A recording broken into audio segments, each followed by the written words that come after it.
Should I go get it? Go get what? Hey guys, welcome to episode 33 of the Nitro Rad and Brady podcast, the James and Brady podcast. It's gotta be way later than 33. I think it's 33. Is it 33? That or 34. Keep doing the intro, I'm gonna look it up. Surprise, we're in the same room together. Yeah, we After Effects it. We're after, Brady's on a green screen. I took a couple After Effects courses or make it look at now I can like beat up Brady and you actually hear him in pain. See how I didn't react to that? All effects, baby. I didn't put in the pain effects yet. I'm still working on if I change accounts, I'm going to delete this Saberspark video, and by that I mean close it. I'm not done. I like Saberspark. I'm watching this video about Butch Hartman. Butch Hartman did stuff I did not know about that's in that video. Butch Hartman seems like a really shitty person. Yeah. I heard some stuff about him, like that whole Christian cartoon thing, where he did the Kickstarter, didn't say like what it was, and then like took everyone's money and tried to like infiltrate Hollywood with the gospel or so. I don't know, there's some craziness. What a goof nut. Where is it? Nitro Rad Extras. I was logging to the main account. Oh wow. But it feels like it's been a while since. I mean, the fact that I can look to my right and look up stuff on my computer screen, and you're there beside me. It's dang. It's just nice. Episode 36. So you were close. You were close, but not quite. No cigar. But yeah, it's really freaking nice to be able to see you in person again. This is not the first time we've hung out. No, we've had occasional hangouts. Almost said hang-ups. Hang-ups. I hung up on you a couple times. I went hello, he went bye. On the Google Hangout. Yeah. But twice before, because one time I got you over so we could just Eat Taco Bell, hang out. Yeah. That's for the Umurangi video. Mm-hmm. We got together so I could do like a little photography workshop with you because I needed a subject, and you came over. I have a weird enough head. Yeah. So it worked. And I took some really nice pictures of you. Yeah. I think that part turned out great because I think that was a very comprehensive explanation of lenses and stuff. But I'll get to that in a bit when we start talking about what I did for Nitro Rad. But for now, why don't we start with what I did this month for Nitro Rad? Absolutely. Yeah, let's talk about what he's done with Nitro Rad. So this past month's been very busy with personal life stuff and also just a lot of computer issues. I got that Umurangi video done. Though, didn't I? I don't know if I released the Frogger GBA video last month or this month because it's just been so much this past month I can't even remember. It was early June. Okay, so it was early June I did the Frogger one. Yeah. So I'll start with that one. Frogger Game Boy Advance video. That finally got done. That was one of the few times I've covered like multiple games. Actually, I think that might be the most amount of games I've ever covered in one video. Yeah. Like, because sometimes I'll like mention games and stuff, but like fully covering a game. Luckily all those games are like fairly short. Combined playthrough is probably like a 10-hour playthrough, so not much longer than like a normal Frogger game. Well, actually quite a bit longer than a normal Frogger game, but not much longer than a normal playthrough for any game I would typically do. I find like platformers I review usually like 6 to 12 hours. Yeah. Some of the longer ones are... It's been a while since I've reviewed like a longer one, but I think it's because like I'm just reviewing Frogger games lately, and Frogger games are all really short. Longest game I've reviewed recently is actually Hylix 2, but I'll get into that later. Reviewing all the Frogger games, that was a really cool video because I don't usually get to hop between a bunch of stuff at once. Yeah.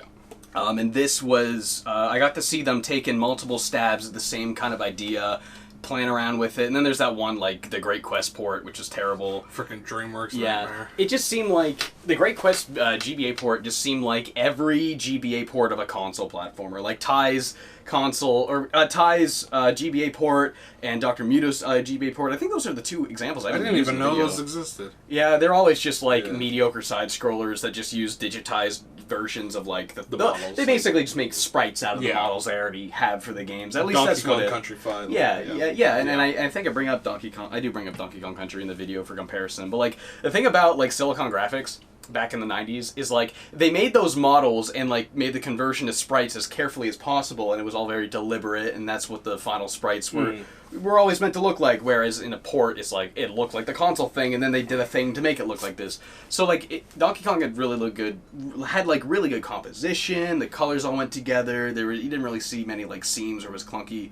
But then, like, Frogger the Great Quest is one of the, like, worst handlings of that I've ever seen. Like, you can tell it. They just, like, clicked a button, pixelized it, and threw it in. Yeah. And, like, the tiles don't line up all the time. The graphics are just really ugly. And, like, there's too many... it's such a clutter of colors trying to get the details in without really like reworking it to make the colors work in that color palette or the sprite space or whatever. It just looks crunchy and bad. I think like the worst experience I've ever had was with the Crash games. Yeah, those had on GBA similar things where it was like, these are like models of like what the PS1 models look like, and then it's like, they're GBA, they're on the GBA now, and it's really crunchy or just weird, really like just jarringly weird. I'd say like Game Boy Advance, out of every like 2D art style, had probably the crunchiest looking games because a lot of them were that like ports or versions of console games like scaled back into 2D. I remember like the Sims games on Game Boy Advance, like Sims Bustin' Out and like Sims 2. I think those actually had 3D models, but the resolution was so low that it just looked so freaking crunchy. Actually, kind of it's kind of like a really unique kind of crappiness to it that you only really get on the GBA. That I'm like, I found myself getting really nostalgic for, because I grew up with a GBA, but I've never really gone back to GBA games much in my life. I go back to NES and Super Nintendo and all the weird console stuff, but I rarely go back to and that's the thing, when I'm on GBA, I'm usually playing the ports of the Super Nintendo games, which is A Link to the Past, Donkey Kong Country, Mario. Yeah, and at that point, I'd rather just play the Super Nintendo version, so you don't get the screen crunch. In a lot of them. It's weird. They're weird models and or sprites, and I really. One that comes to mind is just the Crash series. Those are Was it Crash the Big Adventure? Yeah, the worst Crash's title for a game. Adventure, and then there was Huge Adventure, and then there was Crash Bandicoot 2 Entranced. Another second game in the series. That's something that always like got confusing, is they'll have like a 2, just name a game 2, but that's the Game Boy Advance sequel 2, which is different from the 2 on console. You just have to assume that it's the sequel to the Game Boy one. That's what you go by. Because they wouldn't clarify it. They wouldn't call it like Crash Advance 2. It would just be Crash something. Because when I was a kid, when I saw that, I went, What about Cortex Strikes Back? What happens with that? Oh no, I guess this is the stuff they didn't add into it. Yeah. That's why it's named 2, and no. Yeah, and that is actually one thing the Frogger Game Boy Advance games did well, because the Frogger series on Game Boy Advance starts as Frogger's Adventures, which was separate from the console games, which were just called Frogger something else. So when you see Frogger's Adventures 2, it's a sequel to the Game Boy Advance game. And those two are definitely the best ones. Well, maybe not Temple the Frog. Temple the Frog was alright. That's the one I grew up with. That's just kind of a more traditional Frogger game turned to adventure game. And it's quite good, but it's just really short, and it's like, some parts are kind of challenging, but it's not like super challenging. It's like, it's fine. And I remember liking it a lot. Actually, I remember as a kid, I couldn't beat the frickin' the Arabian boss, where he's got like the big sword, you just gotta collect more gems than him. I don't know why I couldn't beat that as a kid, because it was easy as an adult. I remember going back to that. I remember there was a point in my life when I was a kid, and I went on a camping trip with my family, and I brought my Game Boy Advance, all my Game Boy Advance games. I decided I'm going to beat all the Game Boy Advance games I couldn't beat. And the first one was Frogger, Temple the Frog, and I remember it was like a year after I stopped playing it, and I beat it on that camping trip, because I only had a couple levels left. And then I was like, now I'm going to beat Jimmy Neutron versus Jimmy Negatron, because that game's really hard, and I could never beat it. And that game is really hard, because it's not very good, and I got to Jimmy Negatron. I almost said I got the Jimmy Neutron. I got the Jimmy Negatron, and I couldn't beat him. I could never beat that game. That's something I want to review someday, is Jimmy Neutron games. People keep asking me to review SpongeBob, but I feel like enough people talk about the SpongeBob games. I've reviewed platformers, so maybe I'll do it eventually.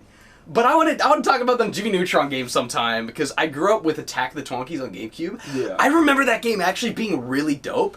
And I wonder if it's actually good or not. I wonder if going back to it, maybe it just has fun ideas, but isn't great. But I remember what I loved that game most for was they recreated Retroville in 3D. And Jimmy Neutron being a 3D show on like SpongeBob, like I kind of already knew my way around from seeing the show so much. So being able to walk into Jimmy's house and go in every bedroom and go in his backyard into the lab and see Cindy's house, and you could go everywhere. Yeah. That was freaking awesome as a kid. I really wish I went and focused on trying to get a copy of that as a kid, because like really my only history with Jimmy Neutron games was the PC game. Yeah. And it was based on the movie, right? Yeah, that game sucks. It's poopy, but for some reason I always want to go back and play it. I want to review that one too. Yeah. I want to review all the Jimmy Neutron games, because I don't know if there's like comprehensive high quality just reviews of every single one individually. Yeah. At least not by like a larger YouTuber that just can do good production value, I guess. So I want to be the one to do that. Every time I just think about it, like I'm just like I remember trying to platform through that with like the little jetpack or whatever it is, and like you'd fuck up, and then you just watch Jimmy go. Oh yes, and the thing is, it's like a bumper. I describe it as a bumper boat with arms and legs. Oh my lord! Because you just there is no like collision, no jolt to it. You just go. That is a mark of bad platforming. Very Simpsons hit and run. Like when you hit the guys or like the people, they just immediately fall over and they go.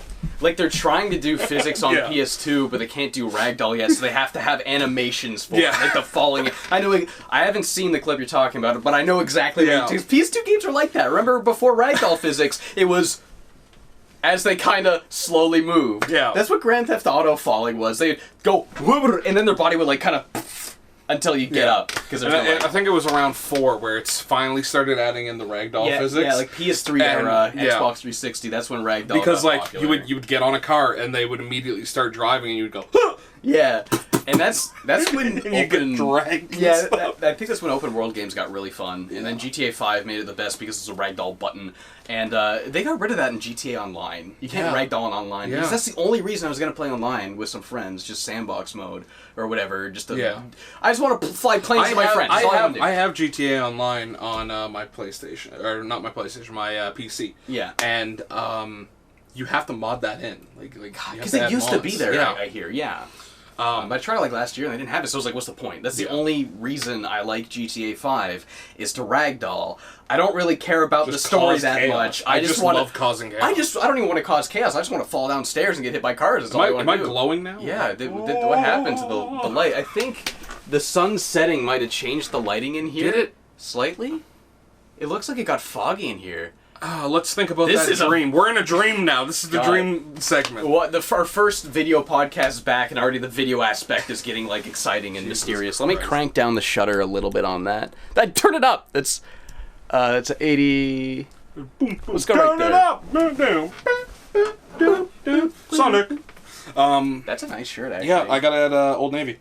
Wow, it's so weird when I see like nice pop culture shirts, and now you can get that at like whatever store, because you used to be only be able to get that online. It was either Spencer's or Hot Topic. Oh yeah. Yeah, and like I and us not having Hot Topic, I would have to go to Spencer's. Spencer's and when I go to Spencer's, Canadian Hot Topic. There is nothing in there of my size. Exactly. So when I go to Old Navy, see an extra large. Yeah. And I go, that's a nice shirt. I seen a Street Fighter one that was like had the synth wave like style aesthetic. Yeah. And I was like, I'll get that another day. I'm getting this. I want Sonic. Yeah, hell yeah. But we got super off topic, as we always do. But that's the point of conversation. Normal. Except this time we're actually together. Yeah, and that's fun because like I find these conversations trail off easier when we don't have to carefully make sure we're not over talking each other because there's delay. Yes, that's the biggest pain. And now if we need to go to the washroom, we can just go. I'm going to the washroom. And that's been a big part of why like I used to love the Giant Bombs podcast, but now the natural conversation can't flow because it's all online, and I just can't wait for this shit to be over so they can get. I don't think it's going to be over in the U.S. anytime soon though. Oh my! Because they reopened everything, like when and you see the spikes got weight. It's like, Christ. That's what happens. Yeah. That literally what we've been doing a really good job at it. I think I don't want to stay on this topic. However, we've been doing a great job, and then once we started opening up flights with other parts of Canada, did we open flights? Because I believe someone was coming through to the U.S. through Toronto's border. Yeah. And was like... But the border's still closed. You're not allowed. It must have been a business guy or something. It was used as a business excuse. Okay. It was a worker, and they were like, I'm on my way to a funeral, blah, blah, blah, this and that. Yeah. And then, of course, getting in contact with people that were spreading it, because they were in the U.S. Yeah. Like, I don't want the borders to open because I don't want people from the U.S. It's not to keep people out. It's to prevent people from spreading something that is beyond our cause of preventing. Yeah. Because, like, we don't know who's been in contact with who. We don't, like... It's got, like, a 10-day incubation just because you weren't with someone doesn't mean you can't catch it. Like, you could pick it up off of a bag of chips that you got from the grocery store. And you won't know if till you're like 10 days walking later. by 10 days later, you're sick. Yeah. And it's you unfortunate, can transfer it in the 10 days. It's like this is 4-month-old conversations we don't need to be having, but it's like it blows my mind, like seeing how careful Canada's been with it, and seeing how the U.S. just doesn't seem to care about whether or not their own people live or die, and that's just kind of fucked up to me. Because it's the concern for our friends that live out there. Yeah, because we have plenty of American friends, and I'm terrified. Yeah, I'm terrified. And as well as just like innocent people that are just trying to survive, just like us, right? Yeah, nobody deserves to be more in danger than other people just because of where you were born. That's not fair. Exactly. Not at all. And like we have it great, and I keep seeing like how bad it still is down there, and it just. God, I've never taken where I live for granted more than... Not taken it for granted more than now. Yeah. But, yeah. I'm grateful to be where I am right now. Usually I was always complaining, being like, I want to go to the big city. I want to go to New York. I want to go here. I want to go there. And now I'm like, I want to stay here. I kind of like living in a small town right now. Yeah. It feels good. Someone I know in Saskatchewan, they're like... in the middle of nowhere, so they have no cases. Oh, yeah. So they're just living life to the fullest right now. New Brunswick is actually like a month ahead of us, because they got worse cases before us, I think, but theirs went down faster. Yeah, they immediately went on lockdown. I think it's because they had it before we did. Yeah. So... kind of like a red mark. It's got like a red mark. Might be from wearing glasses or something. It could have been. I have sunglasses, so it might have been. That's probably just from sunglasses pushing against you. But my girlfriend's sister just came back from New Brunswick. That's why I was at her house dog sitting for a couple of days. But she told us that like New Brunswick is like way more ahead of the game. Like every store is practicing all these things. Everything's super organized. There's hand sanitizer and gloves for customers everywhere. It's super quick and comprehensive. And apparently that's where we're going to be heading in a month.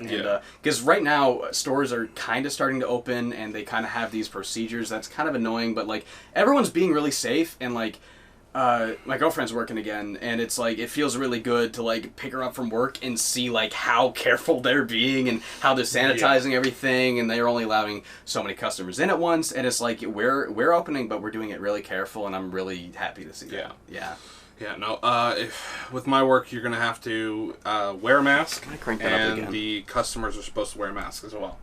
So if you don't have a mask, it's simple as the no shoes, no shirt, no service.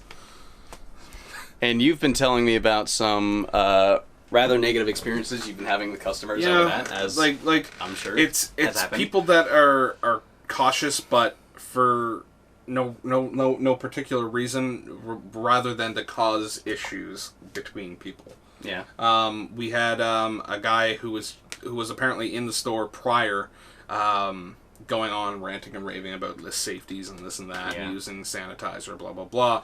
I'm coming into my shift. I walk through the doorway, and as I'm walking through, I go past the customer hand sanitizer, because that's for the customers, not for the employees. We have specific ones behind the counter where I was going to sanitize, because I'm not going to be touching the product. I'm not going to be looking around, browsing this game, skimming. And so this guy immediately hops off his bike, comes back in the store, stomps in, and it's like, oh, so when he comes in, he doesn't have to use the hand sanitizer, and you're not getting after him? Yeah. Both my coworkers are looking at this dude, and they hold up hand sanitizer, being like, we have employee specific, calm the fuck down. See, his argument there, I find, that is how you know someone's in the wrong, when their only response is what I hear people call whataboutisms. Yeah. I don't like that you're making me sanitize my hands, and I have no way to argue against that, so I have to leave. But then I see, you didn't do it, so what about that guy? Yeah. When what about this thing is your only response, you probably don't have that good a groundwork of why you don't want to do it to begin with. It's people with superiority complexes. Yeah. And just like command complexes. How dare you get me I'm to simply do just trying to prevent myself from getting sick. We're just trying to prevent ourselves from getting sick. You live with your grandmother. You can't I live with an home. elderly person. Yeah. So that could destroy everything I have at my house. Right? I'm asthmatic. That could kill me, because I don't know where you've been. I'm for the benefit of the doubt, I'm going to say you're healthy, but please use this hand sanitizer. It's just a liquid that goes on your hand. It'll dry up in 5 minutes. Calm the fuck down. It takes 30 seconds. Yeah. I whenever I go into the mall, I always put on hand sanitizer, because it's right I there. I have hand sanitizer with me at all times. Yeah. So like, if people are like, well, I don't like the stuff that you use in that, like, because I don't want it because like I don't like it. Because ours is like a weird like brand and it just smells weird because it's a commercial. It's not a store product where it's like, oh, it's non-scented, blah blah blah, this and that, with a touch of Earl Grey or whatever. I don't know. And so people were getting uppity about the smell of it, and it's sticky and it stays on too long. I'm like, well, here's some paper towel, wipe it off. Is there anything else you want us to do? Like, people just got to complain that, like, it doesn't. It seems like no matter the reason, even if it's like, yeah, we don't want people to die. That seems like a pretty good reason. But the moment someone has to do a little bit more effort, they can't, and they get mad, and it's pathetic. And I've been seeing a lot of videos about people just freaking out over having to wear a mask, and it's like, it's crazy. Luckily, I haven't heard any stories about that here. It seems to be worse in the U.S. I think the people that argue about not wanting to put on hand sanitizer or wearing a mask, like, because like I can understand being claustrophobic and asthmatic. It's hard to breathe through them. But we're not saying wear it at all the time. Yeah. Like, if you're out of the store, take it off. Yeah. But while you're in the store, just consider it for everyone else. Exactly. You got to make sacrifices. You're making the sacrifice to go out to go shopping. Like, make the sacrifice of wearing what you have to wear. Like, people are reacting as if we're duct taping their mouth and nose shut permanently. Yeah. It's like, no, just put it on. Just put it on when you're in here and take it off when you leave. That's it. Yes. It's like we've gotten to a point where it's like we don't want to argue with them, so we go, you can either do the hand sanitizer or you can wear gloves and not touch any of the products. So, choice is yours. And I find that these people that are arguing about the safety of other people and being like, this is bullshit, blah, blah, blah, are the same people that are like, it's Merry Christmas. And I'm like, get out of here, you know go what? away. You're 100% right. It's one of those, I feel like you're taking something away from me, even though you're not. Yeah. It's just, If I were to go Mario All-Stars, everyone goes, oh, well, that doesn't have Mario World in it. Mario All-Stars plus World. Like, then everyone's happy. Everyone's happy, safe and sound. So, I'm just saying, happy holidays. That should be Mario All-Stars plus World to you guys. Like, just like, you're getting Merry Christmas and more. Like, I'm really glad I don't work retail because every time we were fucking told to say Happy Holidays in case people don't celebrate Christmas. Yeah. That sounds pretty fucking reasonable. Diversity. But the amount of people that it's always older people. Yeah. It's like people like 40 up. They would just throw a tantrum and like grill me over it. I don't work. People don't get paid enough. People are paid nothing to be treated like shit all day, and now even more so than ever. And I'm glad I don't work retail. Yeah, no, they were doing pretty good by adding the essential service pay. They were doing good by increasing pays for night workers as well as just like workers in general. And then as soon as this was all done and over with and things were getting back to normal, they took it away from them. Yeah. And I was just like, well, I was off of work for 3 months trying to survive by just trying to apply for the CERP checks. Yeah. Right? And that's what I did. And I managed to do it. However, for the retailers that were working, they should be able to keep that. Yeah, and I hate the idea that like you could not get those checks if you couldn't file for unemployment. So all the essential workers that had to keep working, they couldn't get that. But yet the people that their businesses shut down, they start getting these checks that are more than minimum wage for not working, and that makes no sense. Why are you going to treat the people that don't work better than the people that are still working and risking their lives? Shouldn't you give those people some stuff too? And if you can afford to pay people that aren't working this, why can't you afford to keep why do you pay people nothing to do this? Why can't we all just be like equally like paid the right amount so we can all survive together? But let's just move on from this, because like we're 20 minutes about. I just want to like. There's a lot of fucking problems with the world that people are realizing. We can easily put an end to it by just working together. That's all we got to do. We just got to. But people don't want to work together because working together involves putting on a mask, and I don't want to do that. Ignorance. I don't want to cure cancer. I want to turn people into dinosaurs. You've never seen that Spider-Man meme? No, I've never seen that. The one where this is an example people often use to describe like the behavior from people that can't put on a mask, or just those types of people, those types of selfish people. There's a Spider-Man comic from forever ago. I don't know what it's from. I've just seen this before. I don't even know if it's real. Someone might edit it, but either way, there's like a pterodactyl scientist guy, and Spider-Man's like, but you could use this research to cure cancer. And the guy's like, but I don't want to cure cancer, Spider-Man. I want to turn people into dinosaurs. Jesus Christ. It's literally that. It's literally that. But yeah, you dinosaur turning people, knock it off. Yeah, but Frogger 2 was way better than Temple of the Frog. Yeah. Going back. That's our main point. That's our main point. There's my segue. Did you like it? Yeah, getting back to Frogger. Frogger's Adventures 2 is my favorite Frogger game I've played so far. It was like Temple of the Frog. I'm having a really hard time taking myself seriously after this bad segue. The controls were still good, but they added one more move. The tongue whip thing got more interesting. The level design was better. It was harder. It was longer. The boss fights are cooler. Frogger's Adventures 2, The Lost Wand. Super duper good Frogger game, and I actually had a blast with it. I wasn't expecting like one of the Game Boy Advance ones to be like an insanely good Frogger game. I expected them all to be kind of like par, but like one really stuck out. And then that last one, the Forgotten Relic, that was kind of like had some RPG elements. Yeah. Objectively speaking, like the action and the gameplay isn't as good as Adventures 2, but it does enough that's interesting, and like the writing and the characters and stuff are all cute and fun. So like that's a close second. Not close second. It's like if Adventures 2, Lost Wand is like a gold, I'd say that one. Well, let's say if that's an A+, then the other one's a B. Yeah. Yeah. Not a B. Yeah. But that's the Frogger Game Boy Advance games. That was also it was also really cool because that was the first time outside of the e-reader video I got to really use my DS capture card. This is how I capture Game Boy Advance games. Minish Cap is in there because I actually I recorded Minish Cap footage. That was the last GBA game I recorded footage of because I actually... It's so funny. I pulled this out. The memory just comes back because I mentioned how in Frogger's Adventure... Or in the Forgotten Relic, you swap items the same way as in a Zelda game. That's why I put in Minish Cap. But anyway, yeah. This is my capture card. I got this a while ago. I think I showed this last podcast because I was doing e-reader stuff, maybe? Speaking about last podcast, did we ask for questions? Yeah. Like okay. Cool. Awesome. I heard questions like a week and a half ago because this podcast is super late. Like literally, I have the problem of not forgetting, but forgetting to ask if we did it. Yeah. And I'm just like, no, I got that. Don't worry. We got plenty of questions. Good. Awesome. Cool. Yeah. Probably should apologize for the extremely late podcast.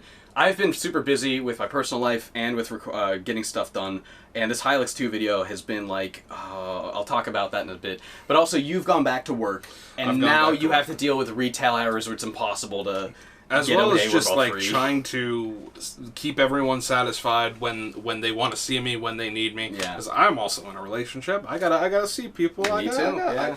Life's busy. Yeah, no, it's just being adult shit. Yeah. Being adult shit. Being adult's difficult. I'm 26. Yeah. Ain't getting any easier. It's probably gonna get harder. And you know what? I want to equip the chicken hat. I want to equip stealth camo. I want that easy gun. Infinite ammo, bitch. Yeah, buddy. That's what we need. Yeah, no, it's we're sorry for being late, but hopefully us being together physically is something has made it worth the wait. Yeah. Yeah. Kept you waiting, huh? Kept you waiting, huh? We should have opened with that.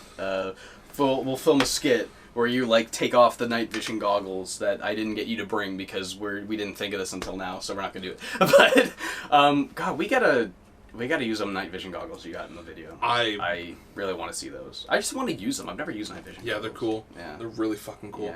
Yeah. Did I tell you I got a Labo for $19? A Labo. I got the Labo starter kit for $19. Like the VR one or just the VR one? I also got a vehicle one for $19. Oh wow. Yeah. Walmart had them on sale. I was like, I actually had a blast building a Labo VR because I got it just because I wanted to try the Switch VR because I'm interested in VR. And I don't think the Switch VR is very good. It's like a fun toy thing you do like once or twice, but that's it. But just like I was blown away by how fun it was. Just build, following the instructions, just building the thing. Yeah. Yeah, it really reminded me. When I was a kid, I loved playing with Lego, but more so Kinects. I was a huge Kinects fan. I was always building the kits and building stuff, and really reminded me of that. But it was like a new version of that, like cardboard kind of popping in. It's kind of like a version of Lego that I never really interacted with before, so it was cool. Kinects sounds like a hockey team. Does it? It's like Quebec Kinects. Or something you know what? I hear that now. Quebec Kinect. It sounds like a French hockey. Quebec Kinects. Yeah. God. Kinects were like these long rods that had pieces that snapped them together, and you could like. It was more like it kind of looked more like construction equipment instead of like brick buildings when it was done. I guess so. More like rods. Was it like ball joints?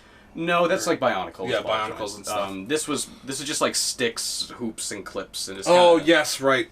No. Yeah, I'll throw some on screen. I love Kinects. Used to when I was a kid. Used to never stop playing with those. But what was I talking about before? Oh Frogger yeah, Helix, the DS. DS. Yeah, so this was the first time I really got a good Gotta get a good one. I got a lot of use out of my DS capture card, and that was awesome. Yeah. Just plowing through 4 whole games on this thing. Oh, and then I played a bit of Zapper. Played the first couple levels of Zapper to see what that was. I had a little bonus clip. I thought that was fun. I remember, like, when I was in the planning stages about a year to a half a year ago, when I was deciding to do the Frogger games, because obviously before I dedicate to a whole series, I make sure to get all of the games first. And I remember that was when I was debating on, was like, I know I already reviewed Zapper, but I want to talk about it again because now I know what that thing was and is and what was supposed to be. And then I was like, you know what? I'll grab that Game Boy Advance Zapper game because it was like $5 on eBay, and I thought that would be a cool thing and I could fit that in the Game Boy Advance video, so it all worked out. Bam. I'm sweating, you're sweating, it's like 1,000,000,000 degrees in here, it's summer, I got a light on, I got another light on, Windows closed, computer AC off. We're gonna get real wet by the end of this podcast, look at my armpits. This is why we got video back, just in time for summer, so you can see how disgusting we get, talking in a hot room for like an hour. Welcome to the Sonicast. Yeah, that was actually really fun doing those Frogger games. Yeah. I'm really excited to go back into Frogger because I took a break to do 2 indie games. One was Umurangi Generation, which was a game about photography, going back to what I was saying about getting you over for that photography workshop.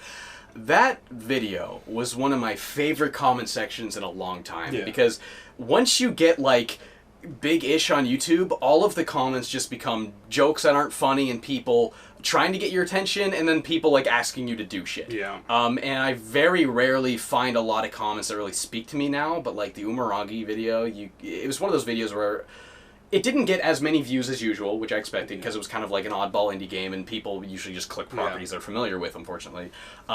But all the comments for people that did click were just like, wow, you can tell this guy's really passionate about the subject. Again, like that video was one of the few videos where I get to talk about something I actually know a lot about. I'm in my comfort zone. I'm in my world. I know what I'm talking about. Would you say it was similar to the Canadian cartoons? Like yes. Because that was a video where I felt great the whole time because I hate not knowing like I know everything about what I'm talking about because then I'm going to make mistakes. Because people are going to be like, well, you forgot about this. Yeah, exactly. Because there's this expectation. They see big YouTube guy, they forget on one person that's only had so many experiences. Like, if I made a video about Pikmin 2, which I will someday, I can tell you literally everything about that game because I know more about Pikmin 2 than most humans because it's my favorite video game of all time. And I've beat that game more times than most humans have beat video games, period. But if I made a video on... Malice. I want to do a video about Malice. I just look for something like an example I can use. Someday I'll review Malice. But there are going to be people who comment on that video when I make it someday. And those will be people that know a lot more about it than I do because they grew up with it and I didn't. And there's only so many games I physically can know that much about. And some videos I have are games like that, and most of them won't be.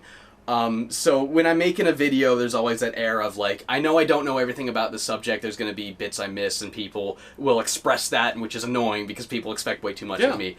But Canadian Cartoons video, I'm sitting down, I don't have to do anything because I just know everything I'm typing. It's my own personal experiences. I love this shit. I grew up with it. What's with Andy? What's with that? You asked me about What's with Andy. I can tell you all about that shit. I don't need any guy. Nobody's gonna be in the comments being like, you forgot about this one. No, I know.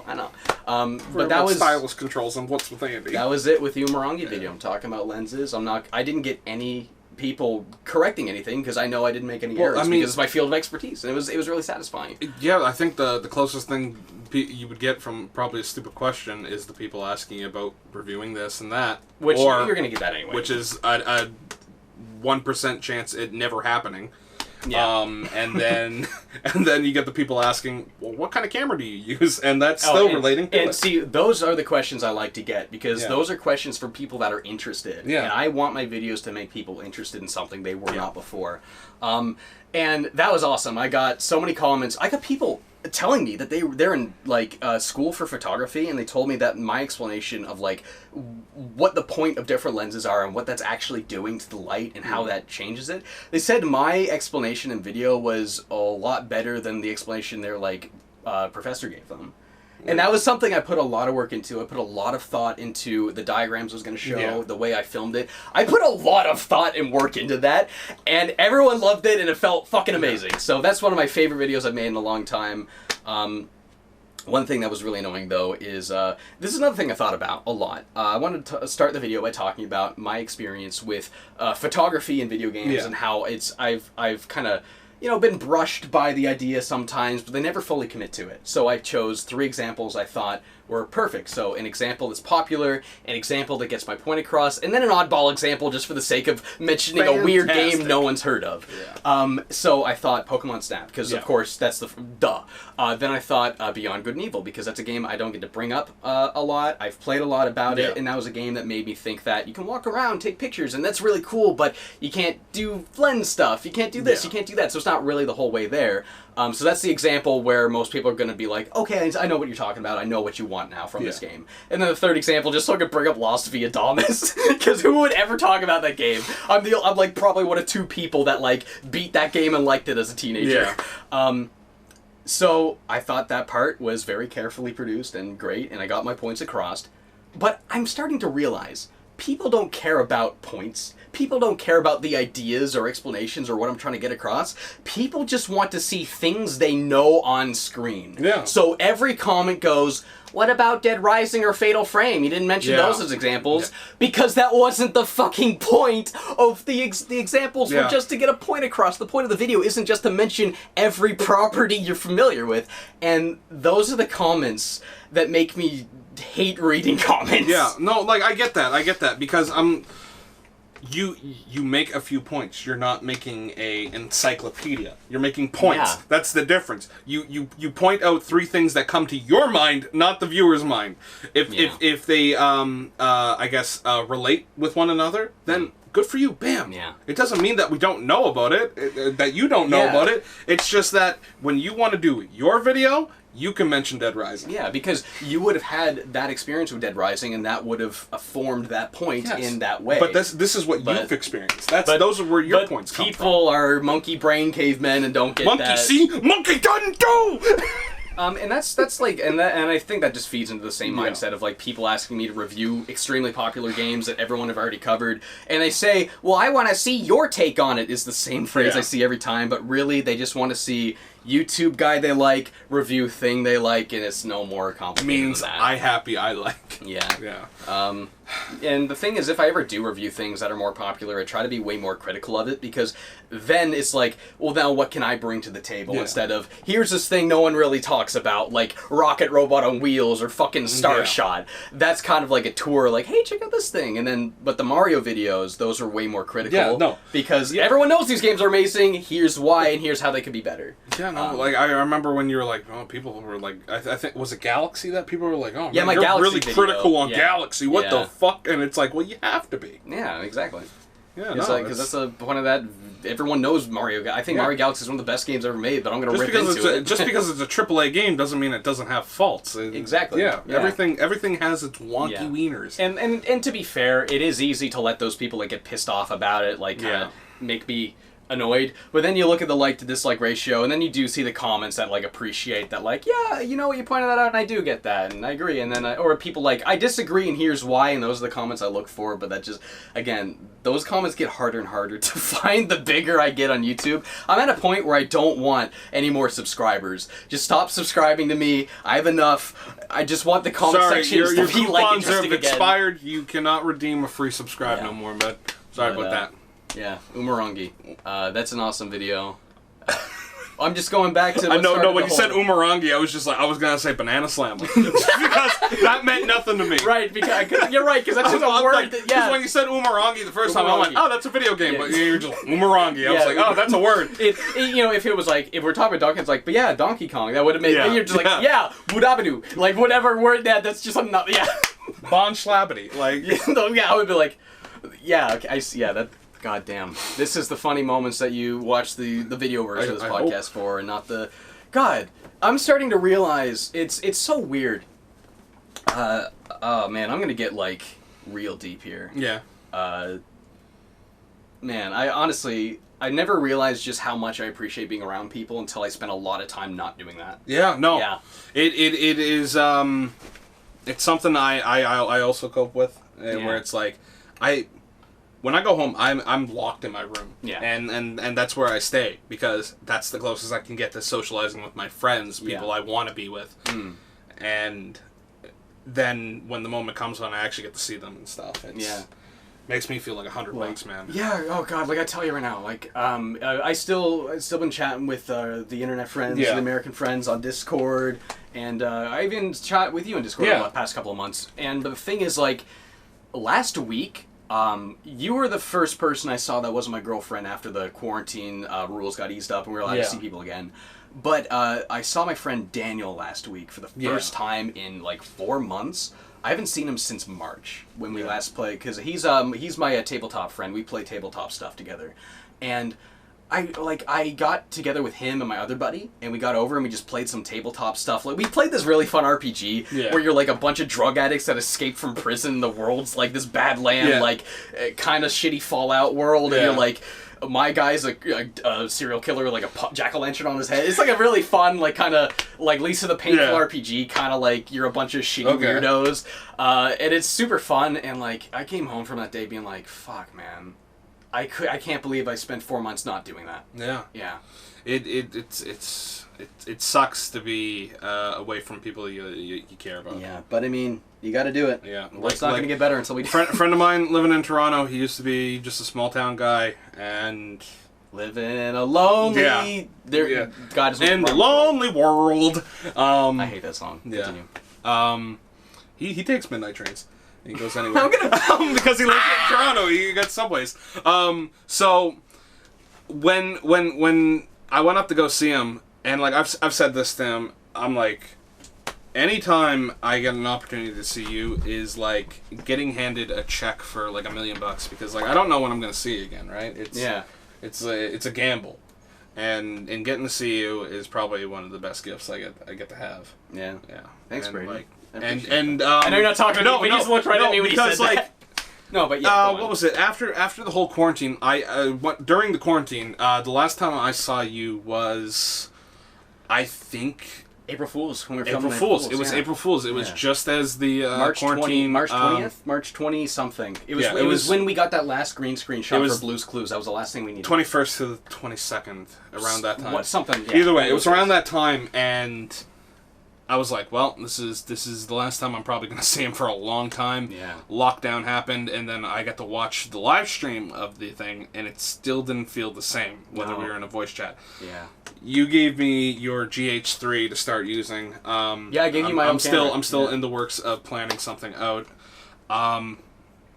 And like, no, just like seeing you there for that moment, it was like, I had to hug you. All the stress, everything was gone, and like with social distancing, it sucks because like I saw one of my friends. Yeah. Because I wanted to pick up my phone charger I left at his house like months ago. Yeah. And it was the only charger I had, and I was like, I need that. Do you mind if I just pop by? You can just leave it on the deck. You don't need to see me. You don't need to do anything. He's like, well, I want to see you, and I was like, exactly. And I was like, and that's going to hurt me more because like you hand me this thing, and then he's like, also when I was away in Yellowknife, I got you this gift, and I was like. Man.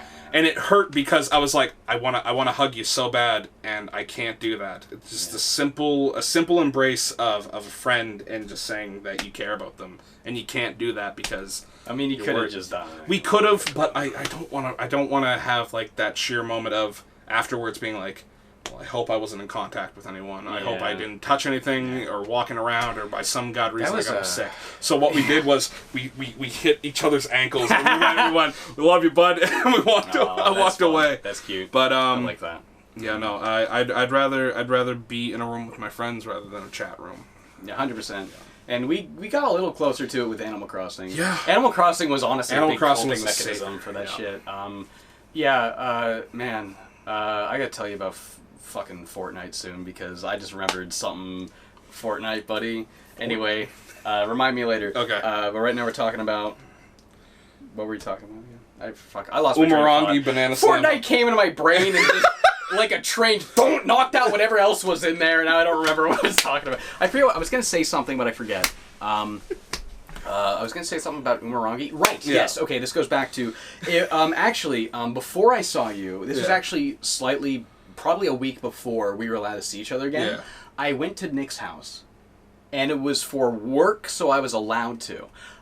Yes, part of the reason the Umurangi video and the Hilux video have taken so long is because I was encountering PC issue after PC issue. Yeah. I spent a good time with Nick, working with Nick, because he knows PC stuff and I don't. Yeah. We got together and we figured out what was wrong with my PC. We got a new graphics card and we got a new RAM, completely replaced my RAM. Nice. And then, like, my RAM wasn't compatible with my OS, and I had to change my OS, and I still got to get a solid state and get a... So basically, you just need a new inside is what I just got to change a couple of parts, because my CPU is still really good. My computer was built in 2015 or 16, one of those two, and, like, most of the parts are outdated, except the CPU is still good. So I changed the graphics card now because basically I was trying to record Umurangi, and Umurangi was made in Unity. In Unity games, I have had so bad experiences with trying to record with OBS because it just it cannot run OBS while recording while running the game at a good frame rate. And plus, you know, my videos, I tend to, I feel like I have a degree of production value people expect from my videos now, where it's got to be 1080p, it's got to be 60 FPS. It's got to be fine. It's got to look good. It needs to be these things. And it was just choppy, it was crappy, it wouldn't work, and no matter what, I just could not get this to work. So Nick and I did a thing online, and we got our parts together, but the parts would come in so much later that I can't wait that long to do a video. So I ended up going to Nick's house, and Nick was the first human I saw in months other than my family and my girlfriend. And he actually let me use his computer to play Umurangi and record that, but then that ended up not working, and then I had to wait for my PC parts to come in, and it still wouldn't work for some reason, so I had to borrow my girlfriend's laptop and use my Elgato to record it with a second computer just to handle the recording, because fucking, I don't know, it's, just... One man does this by himself. And you're all like, wow, and you're asking when friggin' Freddy Fish and the goddamn sea urchins are coming out? Fuck off. Yeah. God, fucking Temmie made a new game. I got 10 people being like, get on this! I'm like, no, I'm already doing 10 other things and they're all stressful right now. We interacted with her. We interacted with Temmie. We met her. That was jarring. I was like, yeah, I met Temmie. And then my friend was like, what? I was like, yeah, we got together. I forget about that every now and then. Yeah. It was cool. That was cool. Yeah. Wonder how they felt about being in Hamilton.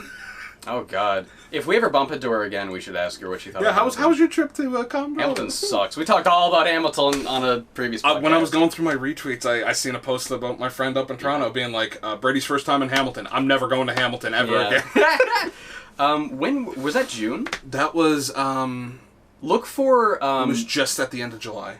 Look, if you want to hear about us talking about our experience in Hamilton, Ontario, go back to the July or August 2019 podcast. Look through the playlist. But yeah, that's a whole story that has been told. So go there for it. Go back for that. Geez, Hamilton was a nightmare. Yeah, but Umurangi, you had an Elgato, two computers. That delayed the video a long time. But anyway, the more important part of that story is I got to hang out with Nick for a whole day, and that was the moment where I'm like, forgot what it was like to hang out with my friends. It was so funny. Nick was showing me stuff that he started learning. Yeah, we had Nick on the podcast. Yeah. I did talk about this last time. Yeah. Goddamn. But Nick was literally showing me magic tricks that he learned just out of boredom for being quarantined. You were saying that he was learning magic tricks, and I was like, holy crap, that's cool. Nick is such a cool fucking dude. Yeah. I think objectively speaking, Nick's probably one of the cooler people I know, just because Nick looks cool, he has cool mannerisms, he talks cool, he's fun to be around, he's just really friendly, very nice, easy to get along with. He's not judgmental or nothing, and also, he's the kind of guy that'll just learn magic just to show people when he's at parties, just because that's fun. He's willing to learn something just to learn it. He's willing to put in work just because he finds it interesting, and I appreciate that. That's fucking cool to me. No, What's cool to me is being a good person and putting in work just because you find it interesting. You know what? Shout out to Nick. Shout out Nick.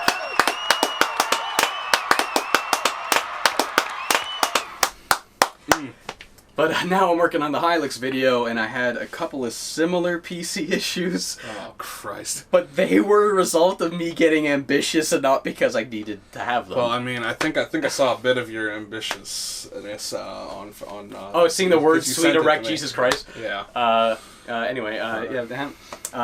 Basically, my new graphics card can do 4K. So I was like, Hilux can run in 4K. I'm gonna do this video in 4K! And that was a bad fucking idea, because guess what didn't fucking work? Making this video in 4K, so then I had to restart the game, and I still want to have a higher than normal resolution, and I played with it for a full day, and I found out, okay, I can't do Hilux in 4K, but I can do Hilux in 1440p, so the Hilux 2 video will be a slightly higher resolution, just because I could, just because I wanted to, just because my new graphics card can do it, and it's a good compromise. This is what happens when I'm like, hey, I'm going to try this, then you run into a million issues, and then also I had to fucking dog sit, and then I had a bunch of family shit, and then we had to do the podcast, we had to delay the podcast. We had to delay that like twice. We had to delay the podcast twice. We're going to record it on like the 2nd, and it was Canada Day. It was Canada Day, so that got delayed, and then I had to house sit or babysit my sister-in-law's dog. Yeah. And then fucking sister-in-law, it's my girlfriend's sister. My girlfriend's, you never know. I don't know. I just said in-law because you guys are close enough. I've been calling her my sister-in-law, but it just hit me. She's not my sister-in-law because I'm not married. It just goes to show how comfortable you are with them. So I mean, like with that, and then I was just like, you know what, fuck it, I'll just come over after work because this is the only day I can really do it. And now it's happening. Yeah, it's finally happening. Yeah. We're really sorry. We're at 51 minutes already. It's just hard. I feel like we've barely. We haven't even scraped the top of the barrel yet. I feel like we've barely said anything. We've already been talking for almost an hour. Well, I think that just goes to show how much I fucking missed hanging out with you. Same here, man. Come here, buddy. Oh, this man, he is one of the very few good things in my life, and that's something. Damn, I appreciate that. Listen, man, I wouldn't be what I am if you weren't involved. I think I have at least 6 good things in my life, and Brady is definitely one of them. Definitely. Awesome. No. What? You're probably 2 of them. Buddy, anyway. No, yeah. You're not number 2. You are 2 things. I'm 2 things. Oh, damn. I didn't say you're number 2. I said there's 6 good things in my life, and you're 2 of them. Oh, that's 2 plus 2 is 5. 2 plus 2 is 5. That's Ocelot taught me that. Metal Gear Solid 5. We're both dumb. I've been playing Metal Gear Solid 5 on PC. Oh, you got the PC version. I've been modding the shit out of it, and I love it. Really? Holy crap. Actually, I think you mentioned this to me, but you didn't really talk to me much about it. I've been playing as Big Boss. Just spoiler alert, I've been playing as Big Boss. I've been I can swap out models so I could like play as Quiet because you can play on the FOB stuff as Quiet and as Ocelot. You can swap those out. I got Kaz. Yeah, I have a Kaz model, and I can also swap his in-game model for like Ground Zeroes model. Ground Zeroes model, as well as just one that seems a little more closer to what he looked like with Peace Walker. Oh, so I have him with his Benedict Miller suit, but without the beret. Oh, and he has his hair still slicked back with his 5 o'clock shadow when he was saved from Afghanistan. So they probably had someone kind of mix and match the models a little bit. And so with that, I have that, and then I have a model for Skullface where it has his concept art when he actually had a normal face. Oh, wow. And he just looks like Scatman John. He's got like a mustache? He has a mustache. And let me tell you, words can kill. Can you? So you got to scat, man. Oh my god. That's a really that's a good joke, but I can't bring myself to laugh at it because I hate it. Yeah, you need to send me a picture of Scatman John's Skullface. Listen, man, I will hop in a voice chat and I will stream this. I will show you it. You should stream modded Metal Gear 5. I've been playing with it, and on the community server I've just been going at it and having a fun time with it. I add my own custom music, so I could have like I was like listening to some music, and then it went over into like this recording of a YouTube poop I just had in there. What the fuck? Just because I just copied and pasted everything, and I think I took some audio from a YouTube poop at one time when I was just making some random shit. And so all we have is just this whoa, and stuff like that going on. And then my friends were like, "What the hell is going on, dude?" And I was like, "Oh, that's a YouTube poop. Snake likes YouTube poops." Oh my lord! So like, you can add so many different mods to it, and it's cool. You can you play music through the helicopter in PC version? Yep. Because you couldn't in the PS4 version. I know. Yeah, because they got rid of the music on the PS3, which was stupid. You can't do it on Ground Zeroes though. You have to like mod it. You have to mod it to that's all weird, hell on the PC. The PS3 version had that in Ground Zeroes. Actually, I don't even know if the PS3 had that in Phantom Pain. PS3 had it in Ground Zeroes, but not in Phantom Pain. That's weird. So is the opposite on PC? Yeah. So if that feature existed in that game, why not have it in the PS3 version? That's another thing I modded, was I had the button layouts as PS4, since I'm so familiar with that. Yeah. That game on PS4, I spent 30 days straight locked away, isolating myself to play that, to S rank it, everything. I am so rusty at it now. Yeah. So like after 5 years, I started playing it again, and I'm like. I'm getting B ranks and stuff, and C ranks, and I got 1 S rank, and I was like, I feel good about myself. I've been wanting to go back to Metal Gear 5 recently because I rewatched Nakey Jakey's Red Dead Redemption 2 video, and he talks about like open design, like, and then he just mentioned Metal Gear 5, and I was just thinking about like how much I do miss how open that gameplay was. It's therapeutic for me. It is. It really is. And like just playing through it, like I took down the friggin' the gold grizzly bear and stuff. Oh, you did all that shit. Yeah. Yeah, no, it was. Oh yeah, you would have, because you get the platinum on that. Yeah. I literally every time I would play Matador with him. Matador. Where like he would charge at me, I would go, and then I would loop back around and then fucking clock him. So you have like the $1 million, $6 million robotic man sound effect on. Oh my god. From Gex. Wait, it's also in Gex. Is that what that sound effect's from, the $6 Million Man? I think that's what it is. Dang, yeah. I know when he goes the one that when we wanted me jumping off the stairs, we got it from Gex. We had to look everywhere, couldn't find the origin, got it from Gex, And so it's in there, and so I was like, I would shoot him, run around, and then bah! Hell yeah. Come down. That's awesome. Jeez. Oh my god, it's fun. I really want to go back to it because I never 100%ed it. I never got like all the S ranks. I never did all the side ops. I did like half of them, but I really want to go back and just grind through and like get good at it again and like try and get the more trophies or whatever. I wasted $30 on the strategy guide that I never used. Oh my god! Like I literally bought that instead of getting the Legacy Collection, which I got later on. Yeah. And as soon as I finished that game 100%, I went, now I get to look at all the cool art. Yeah. That's when I opened it. I was like, oh, that's cool. You should just give me or lend me that book so I can 100%. I'll just go looking for it. I'll go get it for you. Hell yeah. I used to love guidebooks. I had the DK64 guidebook and the Wind Waker guidebook as a kid, and I loved them. I have like 2 different versions of that because of the DK64 one? Of Wind Waker. Oh, I have one specifically for Wind Waker. I had 2 DK. Really? I had the Nintendo Power one and the Brady Games one. That's take your game further. Yeah. I take games further to the next level. Yeah, you do. But with that, I had 2 different versions for Wind Waker, which was a Wind Waker one. I think it was like Prima or like a Nintendo official one. Yeah. And then there was the Brady Games one. And with that, it came with Wind Waker and then Ocarina of Time because of the collection, and then the Master Quest and regular ported over onto N64. Yeah. And I was like, that's weird. I want this book. Jesus. And I got Sonic Adventure 2, Crash Bash, and Crash 3. Sonic Adventures 2 came with a big poster. Wait, are we still talking about strategy guides? Strategy guides, okay. Yeah. So, because when you got to Zelda, I wasn't sure if you meant you got the strategy guide for it or like the game. Oh, I also got Zelda on game too, but I also got it on. I love playing Zelda on game. Yeah, dude. You ever play Monkeys? This shit again. You ever play? Is that your go-to like confusing line? You ever play Monkeys? Sometimes. Is that from last year's April Fool's video? You ever play Monkeys? I feel like you said that to H Bomber guy like in the Discord call. Yeah, no, I think that's what I said to him. Yeah. I was like, you ever play Monkeys? And then when the next one from that was from the April Fool's this year, when I went, why they got a tape for Monkeys?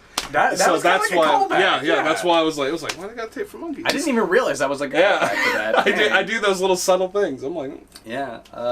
I was thinking about that a lot with the Hilux 2 video. I was trying to do like a couple of callbacks. So like I rewatched my first Hilux video, and it's like really short, and there's not really much that I was able to call back to. So I don't know. I remade my entire intro in the Hilux art style. I've seen that. I showed that in the Patreon chat, so this isn't news to people, but that also took me a full day.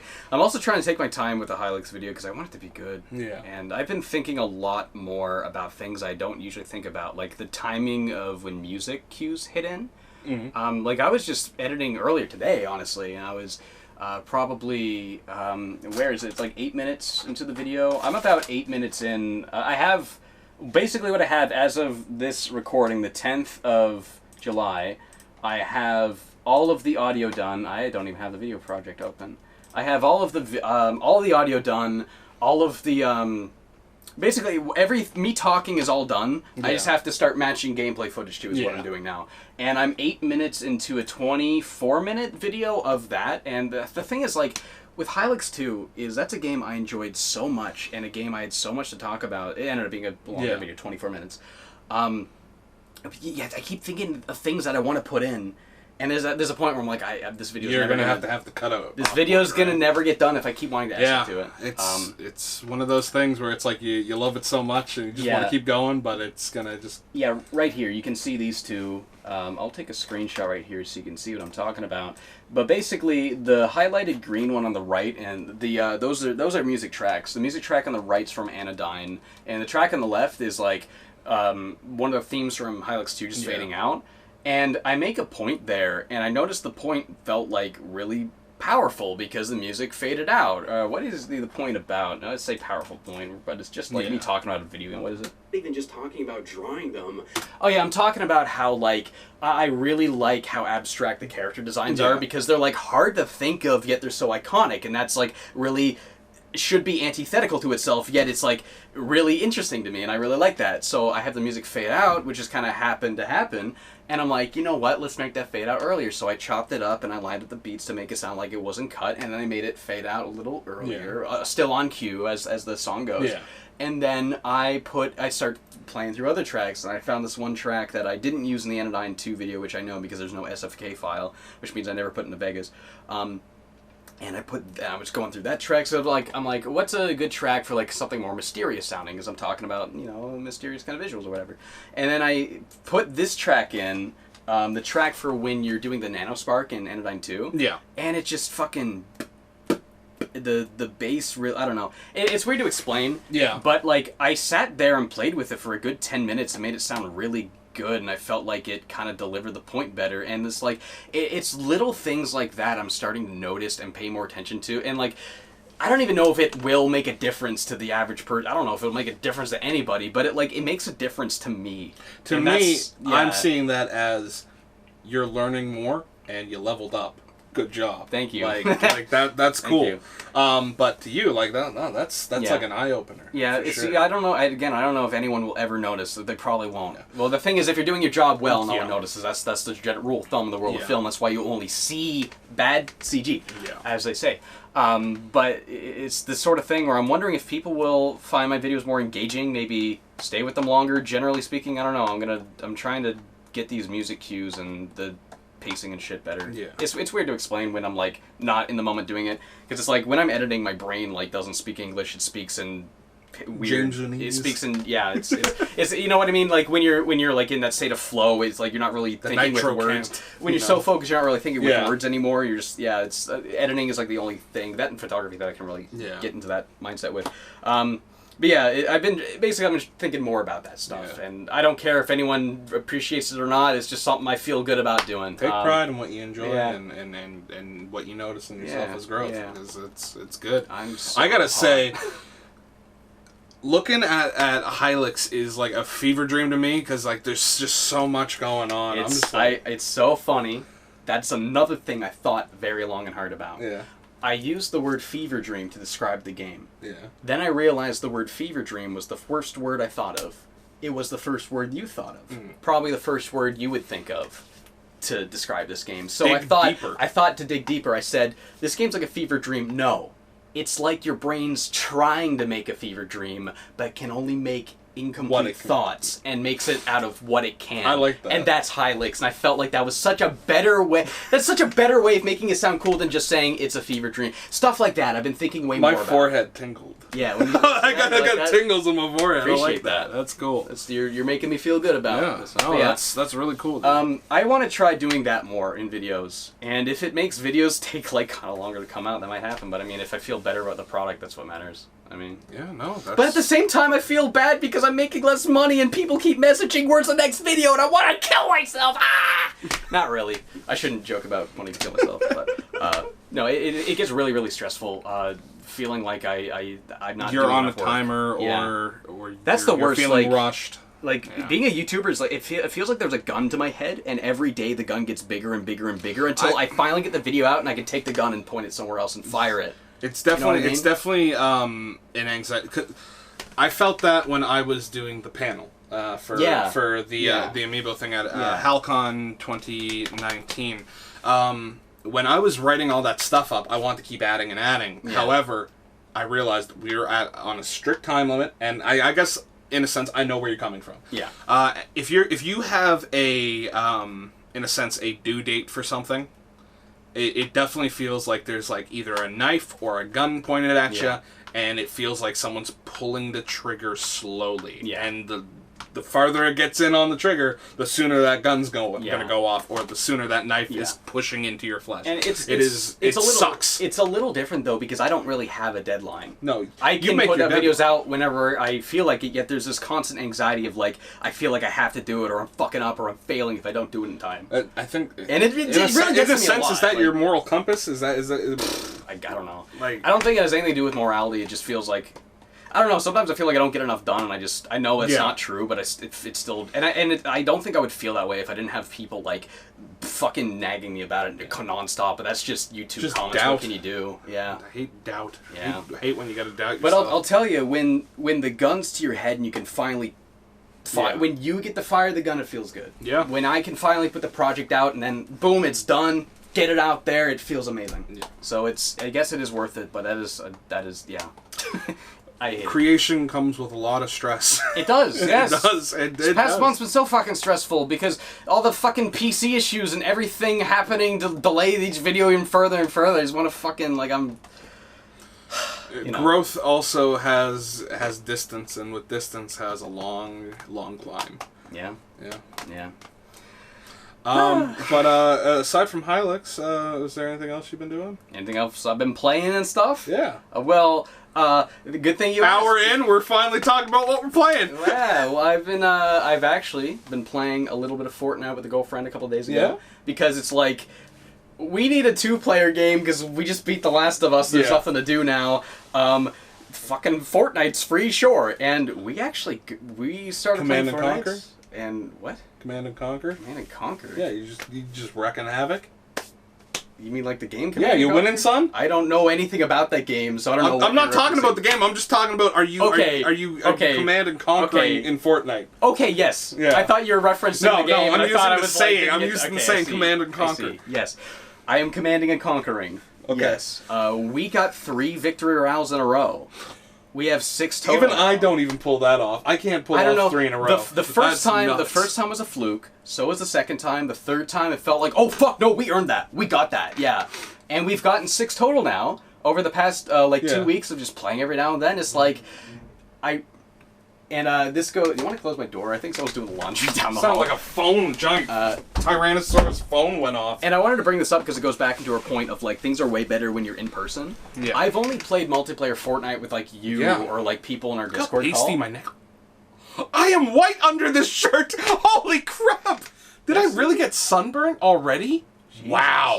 Is that sunburn? Your skin lightens? Yeah, like like here I'm a little more tan, right? Because I guess I got more sunlight, but like I'm pasty. Wow. So that's just where no sun's been hitting you. Okay. Because I'm always wearing a shirt. Yeah, I know. You said sunburn. I was like, what? Do black people's skin get lighter with sunburn? I don't know. I don't. They do if you lose the first layer of your skin. Because, like, that's one thing I would like to point out. Because, like, on higher quality cameras, you can see, like, around here. I can see on the TV. Yeah. Right here, it looks like this is much lighter. Like, I've had, like, some kind of thing done to me where it's like I was slapped or something like that, or I'm not wearing makeup properly. Yeah. This was a sunburn on my face that I got when I went on a vacation. This is why you wear a sunscreen and you pack sunscreen. Yeah. Because when you're a stupid little kid and you lie about putting on sunscreen, you gotta pay the consequences, and you're pink like a friggin' piece of shrimp, and it hurts. Your entire body hurts. My arms hurt. My legs hurt. My face hurt. I looked like I had like an inverted raccoon mask. That's what I looked like. So unfortunately, I have this permanent like lighter patch of skin around my face. Back after a bit. I'm 23 now. I was 9. Oh, I thought you meant like last month. No. This is constant. This is just something that happens during the summer. But this is me permanent. The lighter patch on your. I didn't realize that. Yeah. Wow. Went to Magic Mountain. Grandfather told me, "You got sunscreen on?" I just said, "Yeah, I want to go on the slide." Nope. Yeah. Stupid me, Brady. No, it's the thing is like kids don't really realize. I just gotta live with it, and I have enough confidence just to ignore it. People just go, "Oh, what's wrong with your face?" I'll be like, I molded it this way. Oh, I've been friends with you for like forever, and I never knew that. Yeah. I didn't even think it. Yeah. Well, so if people are like, "Oh, you're looking a little red in the face there," I'm like, "Oh, thanks. The sun decided to do that to me." I see. So those parts of your skin are more sensitive to the definitely because of that. So, I mean, like I lost like a layer of skin. That's crazy. It was like peeling off me. I don't like talking about it. I've had a really bad sunburn as a kid one time. It was just my back. My whole back peeled. Terrible. I was like 8. Yeah, I was like 8 or 9 or something like that. But yeah. Sunburns are bad. I'll tell you what else hurts: losing in Fortnite. But you don't have to worry about that because you got 3 victories. I mean, we still lose a lot, but I mean, I feel like. Oh yeah, going back to the point of what we're saying, things are way better in person because like I've played Fortnite over Discord where it's voice chat, but there's always that slight delay and the communication's not great. But the moment you're in the room. And I'm just like playing Fortnite on Switch with you on your Switch right here. I want to play Fortnite with you on Switch in person sometime because it's so much easier to communicate, and we actually kick a lot of ass. Yeah. Which I never did before playing on Discord. And I think that's it. Is the communication is everything. So she and I just like play Fortnite sometimes, and we actually kind of like it now. Which is I still have my fucking Cuddle Team Leader skin from when I bought that ironically like a year ago, and now I'm like, I still have the skin. I have a Demigorgon skin now because you got me V-Bucks for Christmas. Yeah, was it? Yeah. Holy crap! Because I got you the winter bundle thing. That's what you got me. Yes, you got. I still have that. Yeah. It's buried under my Switch games with like the case that comes with the code.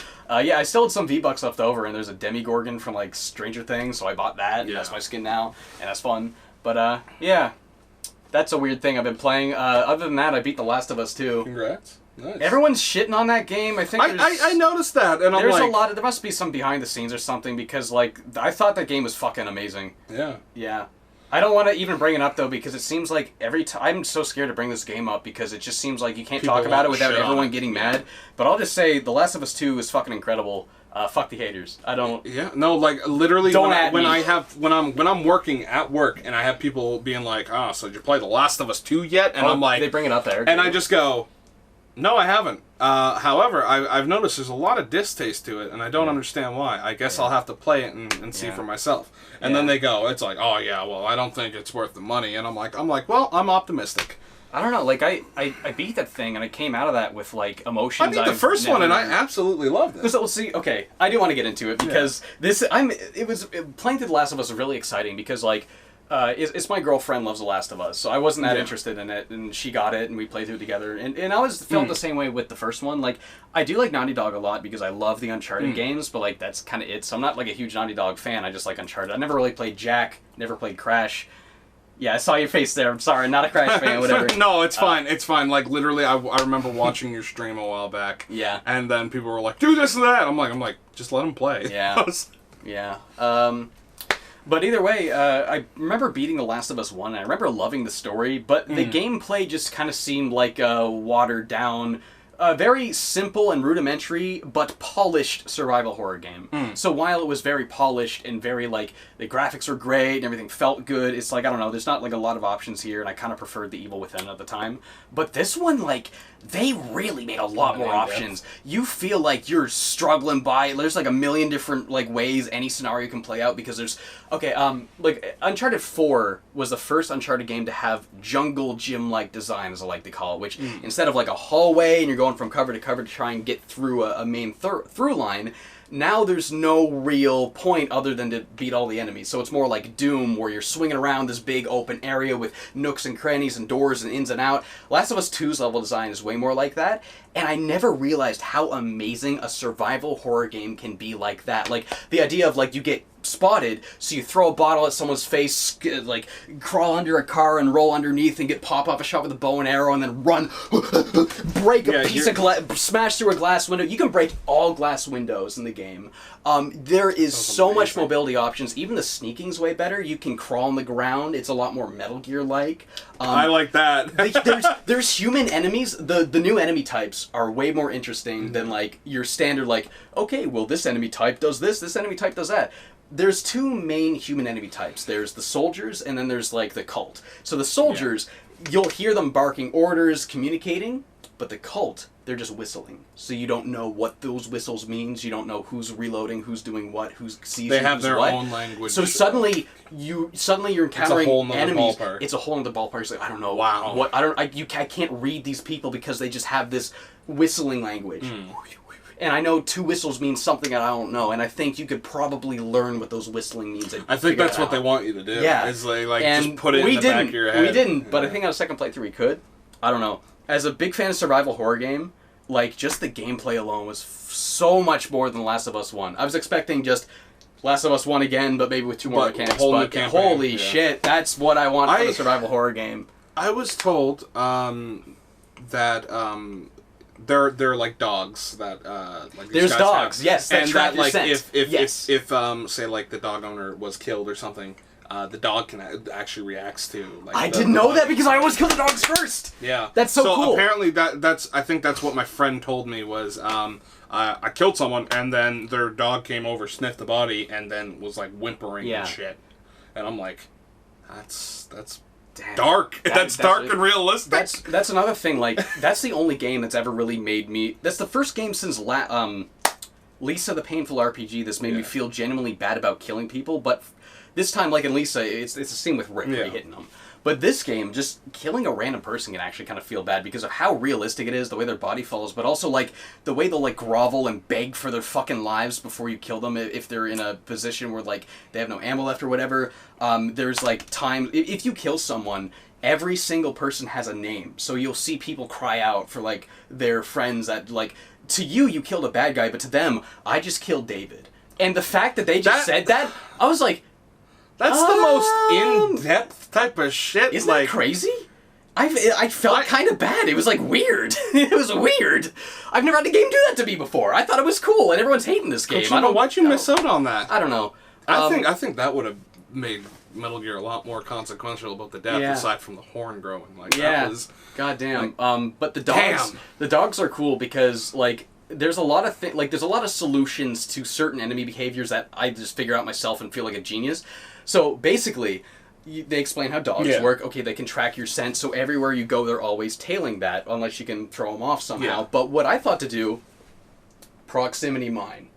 Put that in a door, walk through a doorway, turn around, put it down, because they're going to be tracking your scent. They're going to bump into the mine and blow up. And there's usually a guy with them, too. So you can also get rid of a guy by putting a bomb down and getting the scent trail to go through the bomb. And we would handle dogs that way. But sometimes there's two dogs at once. So you can't do that, because you'll get one dog, and then the other dog will come and fucking fuck your shit up. So, man, I don't know. It just feels like you have a lot of options at all times. I felt like I could do things the way I wanted to. Sometimes it was sloppy and barely worked. Sometimes I felt really smart and it really worked. And, like, this is what I want survival horror games to feel. And it was great. Anyway. No, that's really cool. I mean, the way that you're talking about it, it gives me the optimism to go and try it out. Like, I want to try it out anyways. Yeah. I just wasn't as quick to jump the gun, but the way that you're telling me of it was the mechanics fucking are, great. like, that sounds it was cool. Fucking great. I loved it a lot. Like, because again, like I thought it was just gonna be Last of Us 1 again, which I wasn't jazzed about, and this one was like, oh,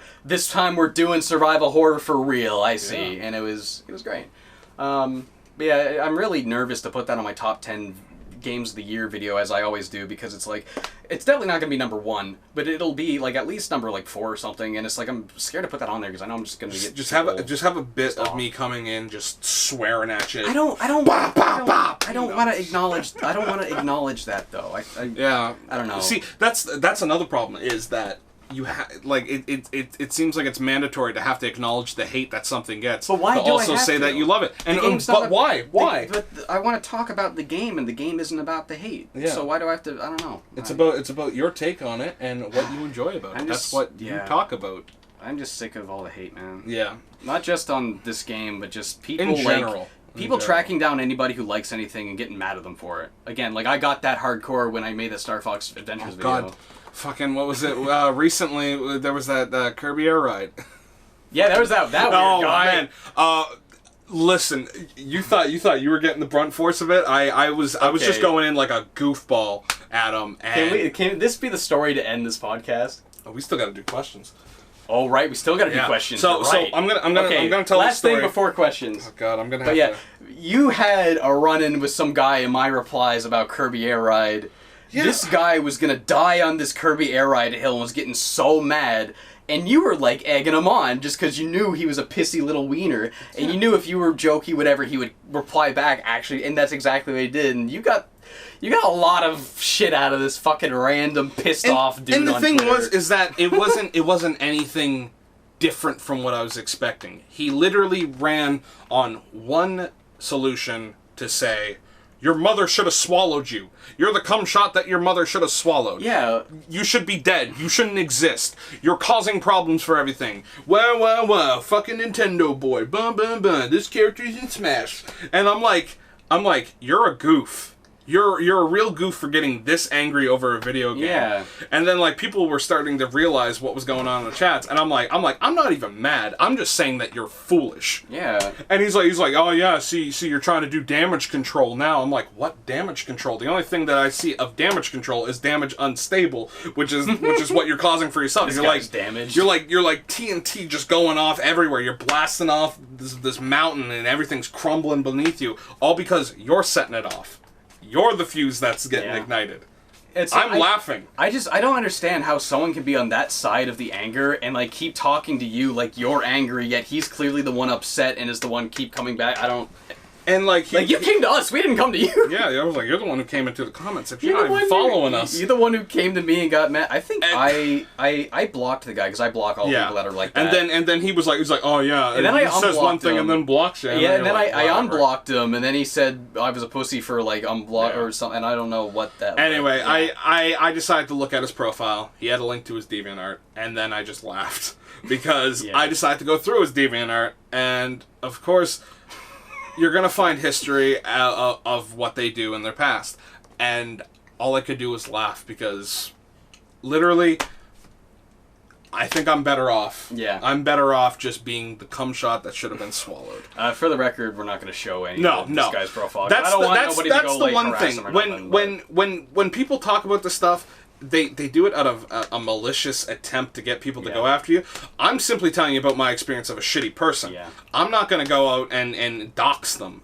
I just want to say that because, like, I see Donkey do that a lot. Like, he'll put out a video mentioning this guy, and he goes, yeah, by the way, don't harass this guy. Yeah. And then I go to the video, and it's people harassing him anyway, so I think we just got to not even put up the info, because people do it anyway. Yeah, it sucks. And like, I say this out of why the fuck are people like this? Not, I'm gonna pick on this guy because I have people and I can do that. Yeah. No. Yeah, no. If you follow us, you're following us to be a good, positive, spreading individual. not to pass on that hate. Okay, so if you're a mean person, fuck off. Yeah, more or less. Yeah. It's just people put so much... Because you're now a friend of mine. Some people put so much energy into being angry. Like, again, like those YouTube channels... How do you do that? Where those YouTube channels where every single video they put out daily is like, Star Wars is ruined by this, Marvel's ruined by this thing I like's ruined, this is rant ruined. Rant channels, yeah. Like... I don't get how people can just... Rant channels are something... I can understand being upset about something maybe once or twice every now and then. Yeah. But when you're putting your life into... bashing things and hating things and people and politics and things like that.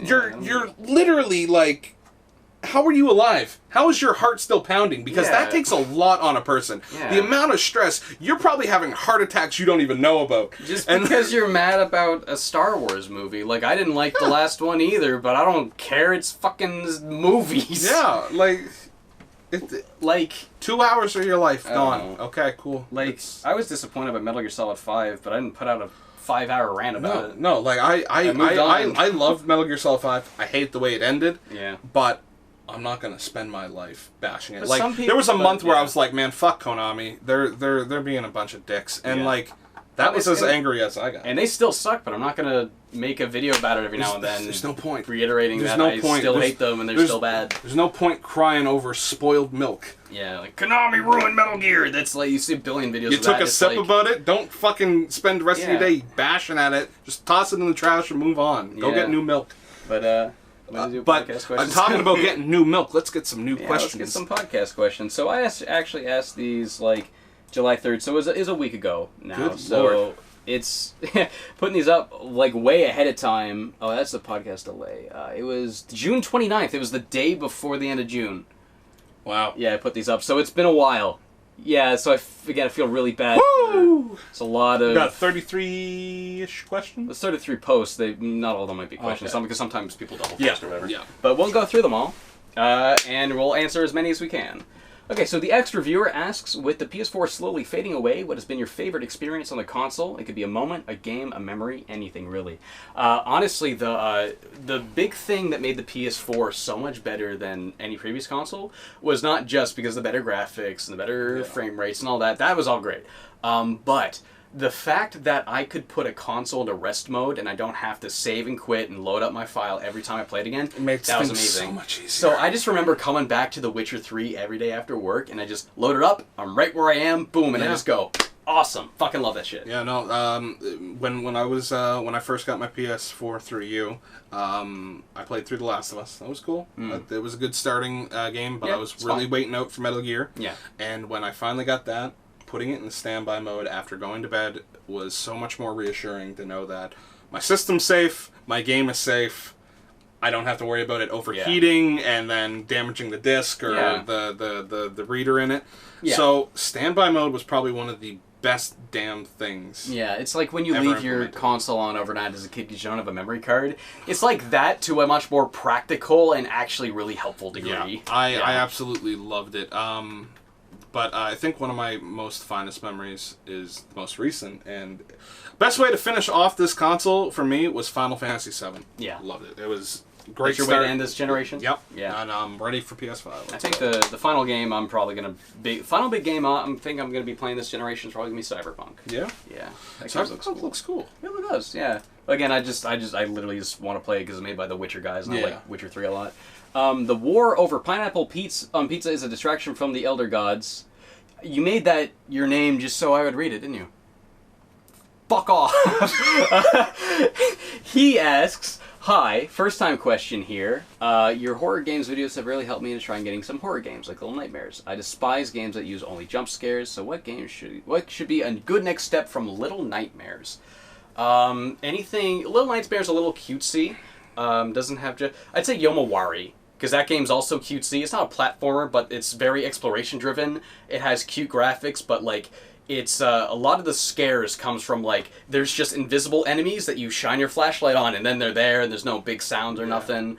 The game might have, like, 1 or 2 jump scares. I don't remember. I don't think they do. Either way, Yomawari, I'd recommend that. I played a bit of Little Nightmares, and holy shit. Yeah? Whew. They're making Little Nightmares 2 yeah, also. About that. So check that when it comes out as well. But yeah, Yomawari. I made a video about Yomawari, so if you want to learn more about that, you can check that out. Yeah. Spring Day Autumn Moon says, did you... Yeah, I can't talk today. Fun. Did either of you grow up with humongous entertainment games? Putt Putt, Freddy Fish, Spy Fox, Pajama Sam. I literally just talked about Freddy Fish in this podcast. Yeah. I never grew up with all the other ones, but I did grow up playing a lot of Freddy Fish. I played all of them except the fourth one as a kid multiple times. I fucking loved Freddy Fish as a kid, and I played one of the Pajama Sam games, but I was a little older, so I wasn't as interested in it. But yeah, Freddy Fish is my fucking jam. What about you? Freddy Fish is the way to go. Yeah. I remember I was at a library and I was going to boot up Pajama Sam, but I think what it was is that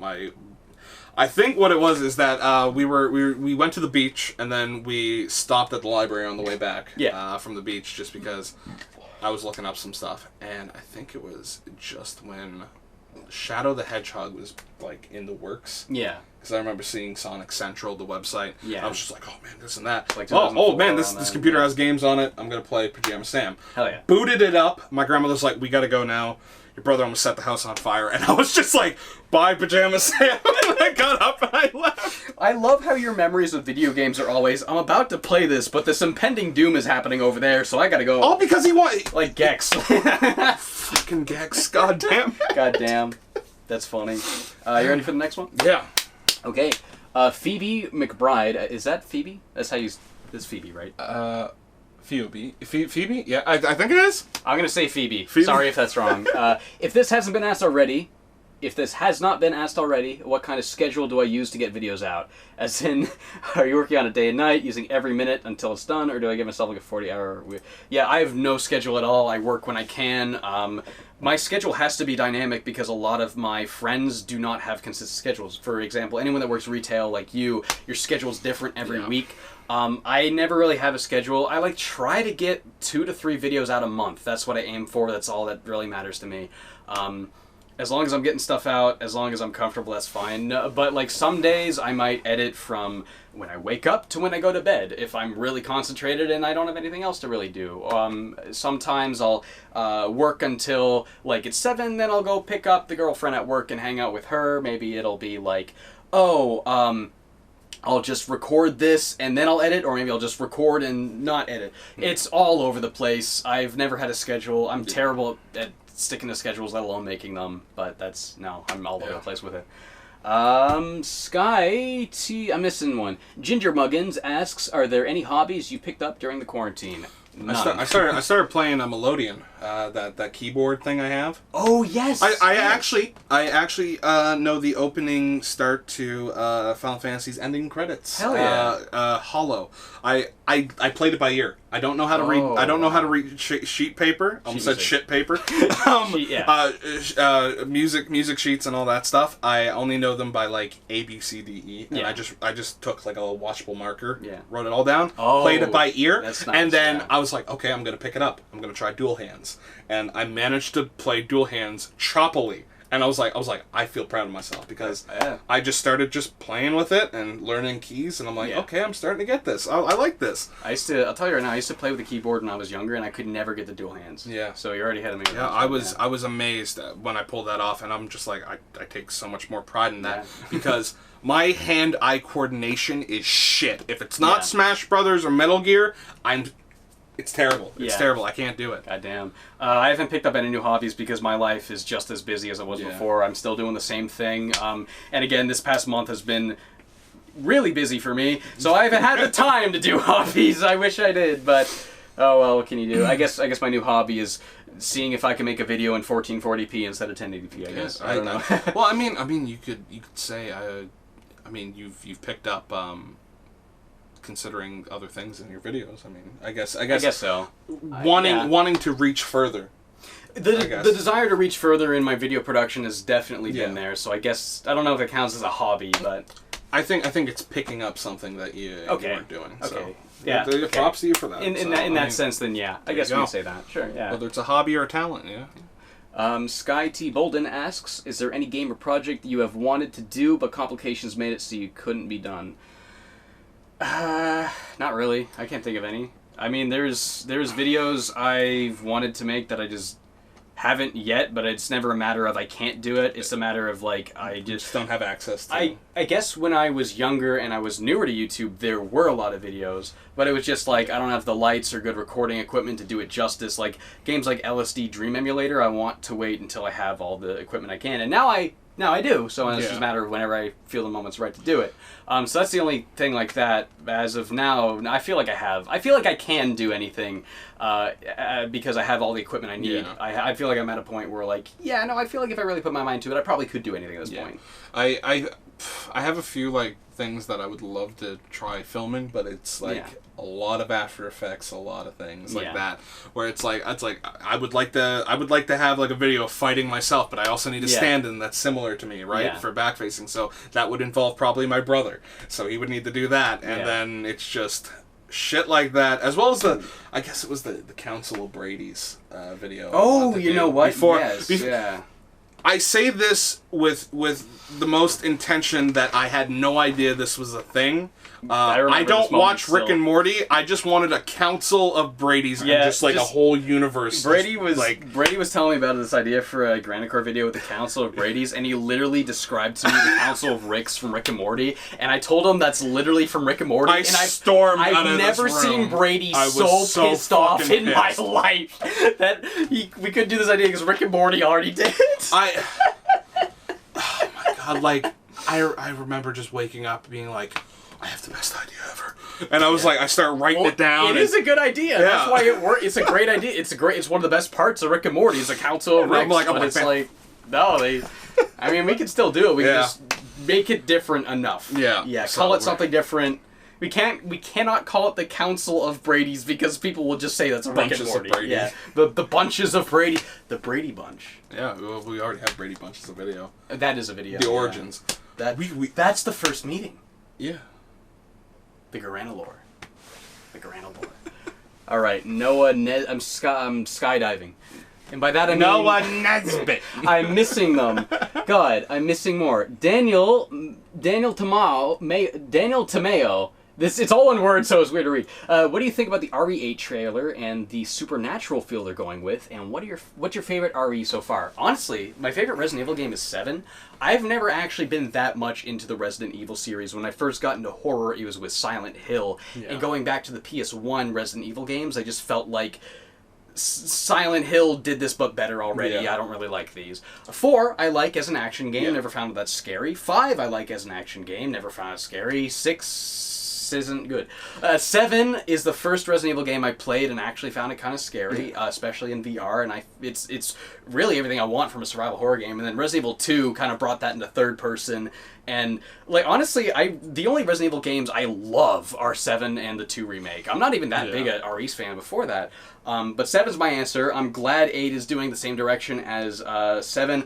I think like the kind of old-timey like weird village stuff and the more super like almost like the Jonestown like, cult stuff. Yeah, it's very culty stuff. When I seen that, I almost thought it was Resident Evil 4. Oh, like, yes, remake. Yes. However, I was like, no, and then I went, huh, this kind of looks Resident Evil-esque, and then it went 8, or Village, and then it went 8, and I went, that's Resident Evil. Yeah. My history with Resident Evil is the demo of Revelations on 3DS. Yeah. The intro of Resident Evil 1 and me pressing the home button after I've seen the first zombie. Oh my lord. And then I think I'm playing through 2. I'm still like somewhere's there. Like 2 is the most I've ever played of a Resident Evil game. The remake of 2. The remake, and I'm giving a pat on the back because holy shit, I can't handle scary. Yeah, you're not a scary game fan. Not a scary game fan. Yeah, I think 8 looks great. I think, like, I definitely got 4 vibes from the more, like, European kind of castle-y looking architecture. I like the idea. I really hope it's just in a village. Like, because the best parts of Resident Evil 7 is when you're on that one property, the Baker household, you're going to their side homes and stuff. That was the best part of 7. Then it did the ship stuff, which a lot of people hate. I don't hate it, but I didn't like it as much. The mine wasn't as interesting. 8 looks like they're dialing it back, figuring out what people liked about 7 and doing just that. And I think, like, they got, like, werewolves elves and shit. It really feels like they're just going crazy with it, and I think it's cool. I think it looks awesome. Didn't they have Chris Redfield in there? Yeah, was it Chris? Yeah. He's got he's all grizzled looking. He's got a facial hair, mustache. Yeah. The last time we saw him was 5? 7. Okay. But 7's also I think set like between. I think it's set between 4 and 5 or something like that. I don't know. Jeez. But either way, Noah Nesbitt asks, how do you combat burnout when playing games for reviews, specifically games for the same series? I personally have no issue with marathoning games for a certain series back to back, but I can imagine that once you start doing it as a job and worry about getting videos done, that it can become a bit tiresome. Well, last year you might have noticed I switched back and forth between a platformer game and an indie game. So even when I was doing kind of the samey thing, I had those weird indie games to kind of break it up. But I don't know. I get I don't know if I really get burnt out by doing the same series. I talked to Ant Dude about the same thing before, and he said that he fucking hates doing same series because he gets that. I don't as much because I feel like I'm on a journey to figure out what something is, and I find that journey so interesting that I don't really feel that. Yeah. I mean, getting through certain games gets really annoying and shitty, but it's I don't know. It's more so the parts of video making that's gonna I'm gonna feel burnt out is more so the production part when I'm not playing games, when I'm recording and when I'm editing, and then but the thing is each thing is in big steps that happen so far from each other. I play the game, then record, then edit, then and it's those 3 things that it's I feel it's a 3-part process that's always I'm doing a different thing. I'm doing 3 different things throughout the course of a week that I feel it's enough different shit that I don't really get it that much. I don't know. I personally, because I work retail video games, yeah. I get a bit of a burnout myself. Hence why, you know me, I'm always I'm backlogged. I'm taking my time with these games because I'm seeing the trailers play behind me all the time. Yeah. I'm hearing people talking about it constantly, and I'm I don't have the time to sit down like I used to and crank out a 50-hour, 70-hour, 100-hour game within 30 days and then just go, man, I love that game, blah, blah, blah, this and that. And I'm no, I have to live in the store, sell that game, talk about what I love about it, and then I'm just I'm not even that far in the game. You know what? I think that's why I probably don't really get burnout, because I don't plan anything. I don't have a backlog. I hate the idea of backlogs because people are it becomes a chore once you have a list of shit you have to do. But for me, I don't fucking care. I play whatever. I don't have any games I feel like I have to play. There's games I'd like to someday, but I never feel obligated, and I get to it whenever. Yeah. And I do the same thing with making videos. I just decide on what to do out of the fucking blue. Yeah. I don't know what I'm gonna do after the Frogger games. I know what I'm gonna do for Halloween, but that's it. I'll just fucking make something up. Doom on Switch is the most recent game I've been playing, and I love it. Dude. The thing is it's scary. Dude. Duke Nukem 3D got ported to Switch. Did it? And it's got gyro controls, and it's fucking awesome. That just reminded me of that. But I saw you're playing Doom. I'm actually really liking it. Yeah. There's weird demonic shit, and it's scary. However, I guess the idea of just being Doom guy is I'm oh, these mean nothing to me. I can crush them. Yeah, that's why people love Doom. Doom is the game where you're the final boss. Yeah. So that I think with this is gonna maybe help me be a little more tough about stuff. Yeah. I was once a Luigi, now I'm a Doom guy. No, I thought you were gonna say now you're Mario. Mario's the middle ground. Yeah, he goes Luigi, Mario, Doom guy, immediate level up. Kids, they're gonna love you. Men, they're gonna love you. Guys, they're gonna love you. That's a reference I think nobody's gonna get, and I'm not gonna explain it. So exactly. It's your own grave. No. Listen. This is You say it's a grave, but this is my kingdom of I get to live in it. I'm just convinced that everyone's gonna think you're a senile man that only references his old films from the 80s. I dress like a dad. I wear Hawaiian shirts with jeans and. I mean, you look good in it, so you're rocking that look. I got the dad bod, so let's go. You're rocking it. Michael Floors asks, with the upcoming Paper Mario game and all the Paper Mario games since the new Super Mario Bros. Series, do you feel that the designs have gotten stale over the years? They may be pretty in HD. They could be sterile with how they uniform everything. Yes. Yeah. Oh, absolutely. Yeah. After is I don't even think this is a subjective thing. Objectively speaking, those games have been sterilized as fuck ever since. Right after the fourth game, the 3DS Sticker Star. That Sticker Star was the game where it's there's no longer individual toads. A toad looks like a toad. A toad is literally just rinse and repeat. There's no character diversity. There's no taste tea. There's no zest tea. It's now just toad. No T-bone. Yeah. Like. Oh yeah, it sucks. And that's a thing. Yeah. I say that I made a video about Paper Mario. I did like a top 10 Paper Mario scenarios forever ago. It's probably not a good video because it's an older one. When Paper Mario became paper. That is what I stopped caring. Yes. When Paper Mario would actually went for the actual paper aesthetic. When it went paper aesthetic, everything went 2D for me, and I've been so against Paper Mario. Like I liked how Paper Mario: Thousand Year Door. It was self-aware that it was paper because you turned to a paper plane and stuff like that. It was a storybook. Everything looked like it was kind of made of cardboard. But it wasn't just shoved in your face. They didn't go too far with it. It wasn't, look, Paper Mario is like paper! Get it? You see, that's cardboard. That's shaped like cardboard, and it's paper mache. And I feel like at a point, it's just like, hey, the game's paper, remember? And it feels like the game's more interested in being Mario but paper than it is Mario but interesting. Yeah. It's... I think what I liked about Paper Mario before, it was Mario Storybook. Yeah, with all these weird characters you wouldn't get from the main games. And then it was like, what if we put Mario on the paper and then the world was made out of cardboard and crafts and art and stuff? No, you leave that in Yoshi's story where it belongs. Like just make it a normal storybook style. It's like life drawing versus what you've built from scratch with your experience from life drawing. Yeah. They're just drawing the characters. That's it. Yeah. Instead of, hey, we're gonna make a weird Hammer Bro guy who's also like a detective. No, they never do that anymore. Yeah. It sucks. I personally say it as I liked Paper Mario back when it was even Super Paper Mario, but I love Paper Mario Thousand Year Door was the pinnacle for me. I sound like the mainstream of I guess the fan base. However, if you like Sticker Star, that's fine. I played Sticker Star. If you like Sticker Star, that's not fine, and you should go to jail. You should be fined if you. No, I'm joking. Keep going. If you like Sticker Star, that's fine. I'm not going to despise you for it. It's just something that didn't stick with me. No pun intended. Pun intended for you now. Yeah, because just because of the look you gave me, a pun intended. I didn't notice the pun until you said no pun intended. See, I got self-conscious because I was going to be like, he's going to say fucking Brady and his stupid puns, and then I'm going to go, I'm sorry. No. I'm going to... Best advice I can give you, never say no pun intended or acknowledge you did a pun, and if you do a pun, stick to it. I'm talking about video stuff. I see a lot of people go and it's this.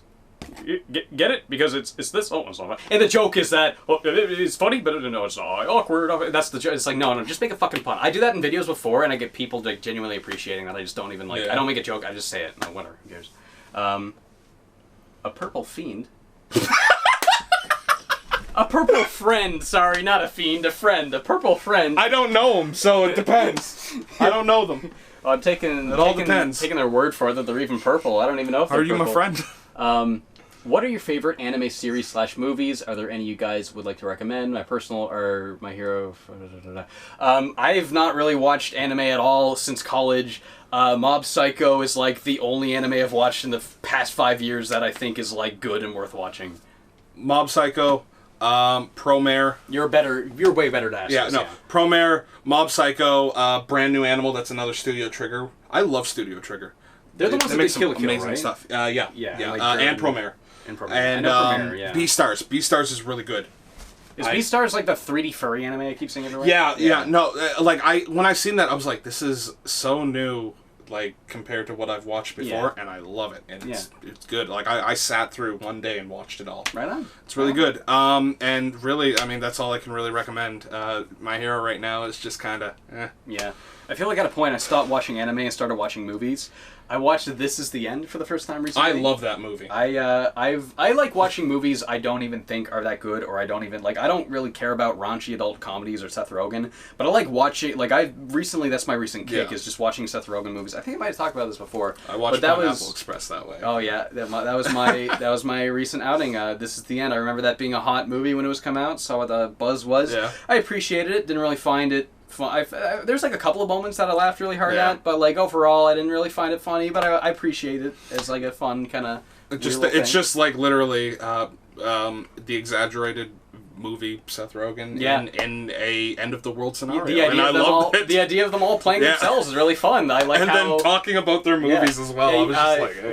What I like about that movie is it feels like a Garanicor video. You can tell there was that's no the script. thing. That's why you can tell there's no script. You can tell like when it comes to Danny McBride, and he's like, I hear everything. And it's the most lazily, shittily shot like plot exposition thing, and it's hilarious. I didn't even care. Seth Rogen and James Franco, when they're talking about making videos and stuff, literally that's you and me sitting down planning out Garanicor. Yeah, literally, like what if we did this, and then at the end, I blow up in a sacrifice. Yes, and that's that's why I connected to that movie really well, even if I didn't find it all that funny, was because it felt so personal to me. But yeah. Morgan asks, would I ever speedrun a game? If so, what and why that one? No, I've never been able to develop the technical skill to ever be able to speedrun a game. And if I could, I don't have the patience to. If I ever... The only game I know, like, glitches in is Majora's Mask, but I've never been able to do them consistently enough to even think about speedrunning I don't have the muscle memory for that. If I did speedrun a game, it would be Star Tropics. I've beaten the game a billion times. I feel like I could learn it, and it's not terribly long either, so...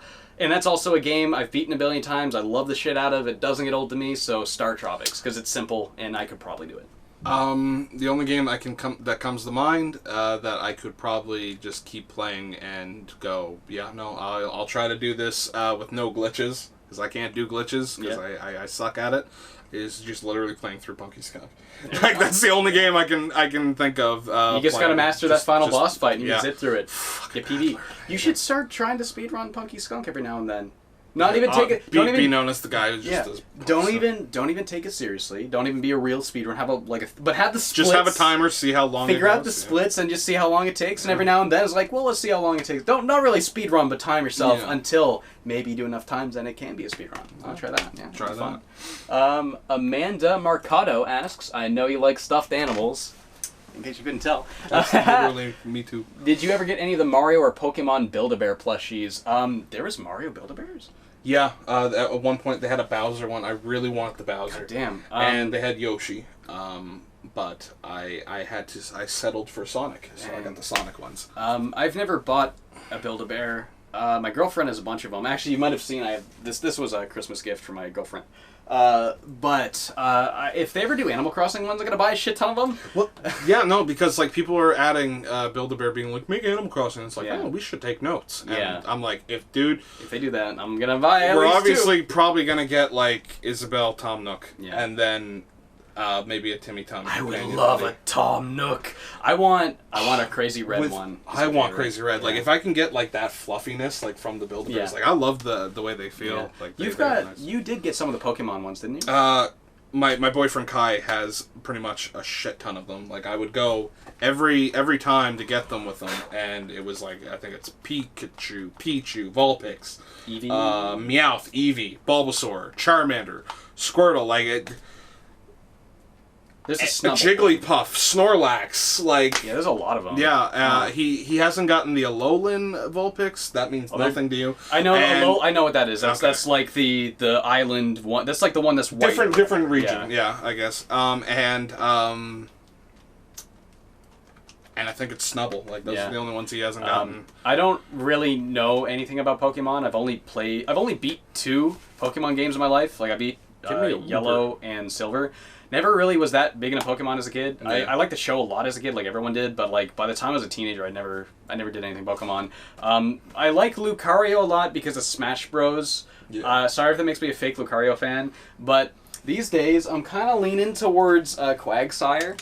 I'm a Looper guy. I think my favorite Pokemon's Quagsire because he looks so stupid. And also I have a little Quagsire plush because when I was a kid and I liked the Pokemon TV show, I wanted a Squirtle plush, and I thought this was Squirtle, but I was a dumb kid, and I thought it was Squirtle, and it wasn't. But I kind of grew to love him anyway as a doofy little guy. Now I got this one, but I think as like Lucario's probably not really my favorite Pokemon. He's just one of my favorite Smash fighters. Like really, I guess Quagsire I'd say is my favorite Pokemon these days.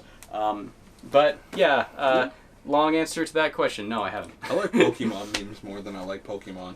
Like, literally, I going through my retweets, I found so many, like, Pokemon memes about, like, just, like, walking from I guess, one, like, route into a city, and the music changes. So there was this guy in a business suit who was just kind of, like, walking, and then, like, the music changed, and he just started stripping, he was like, and stuff, and then, like, there was the underground base in Diamond, I think it was. You could have friends through the communication talk about, like, hanging out and stuff, digging for jewels and things like that, and, like, you would end up opening, like, this black hole, and then you'd fall through. So it's like save your game, blah blah blah, whoop woo, and then it cuts to a video of a guy coming through the roof, just crashing into a table. I actually saw that. I saw that. That was really good. Yeah. I love memes. I love Pokemon memes like that. These are funny giggles, bro. The big chuckles. I have a chuckle folder on my computer. Mr. Businessman asks, it's been out for a while now, but some people say Rayman Legends is a perfect 10 out of 10 game. Do I think 2D Rayman is the pinnacle of the series, or would returning to remastering of 3D titles be better? See, I have a bias because I grew up with 3D platformers more than 2D ones, so I just like, and I just like 3D games more. If you give me I love the 2D Mario games. And Mario Bros. 3 is one of my favorite games of all time. But give me any 3D Mario except maybe 3D World or the 3DS one, and I'm going to pick it over Mario 3. I'm the same way, to me, with that bias, of course, I think 3D Rayman's way better. They've explored it to a lesser extent. They've only done 2 games, while they've done 3 Rayman games. I would say Rayman Legends is the pinnacle of 2D Rayman. I think that is a perfect 2D game. But that doesn't speak... I don't think a perfect 2D game is a perfect game, because what that means is different to each person. Yeah. There's no such thing as perfect. What is perfect? You can always add more in the end. But on that level, I can absolutely agree. Yeah, if you consider Rayman Legends a perfect game, I'd say, like, yeah, sure, it does everything it needs to. Yeah, I'd say, yeah, but honestly, I'm more interested in the 3D Raymans. I would love to see a Rayman 4. Yeah, I would love to. Give me that 3D 4. Michel-Ancel said that he may do that after Beyond Good and Evil 2. Speaking of which, Ubisoft's having like a conference in 2 days. They showed a teaser that like the guy that plays Gus in Breaking Bad is going to be the new Far Cry villain.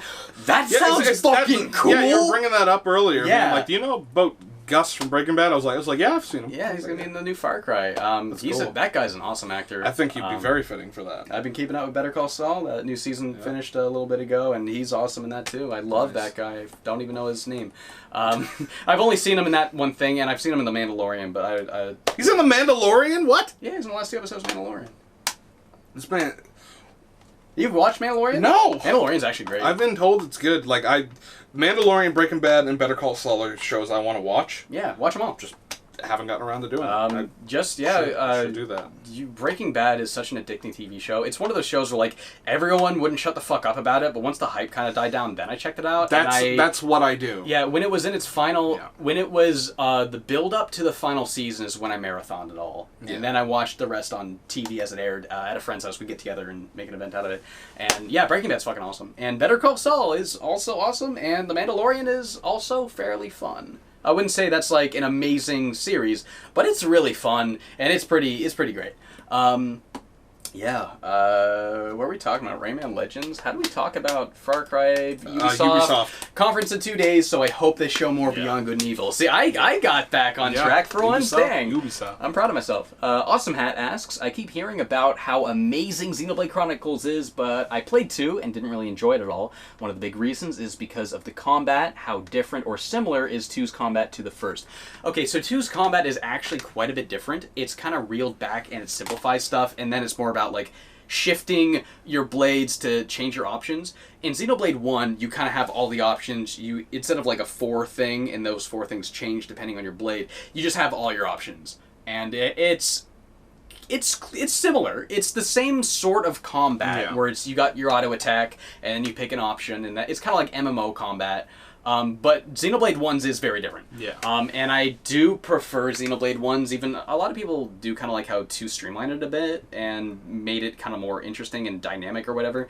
But I think I just like 1's more. So just look up a video of 1, see if it looks your forte.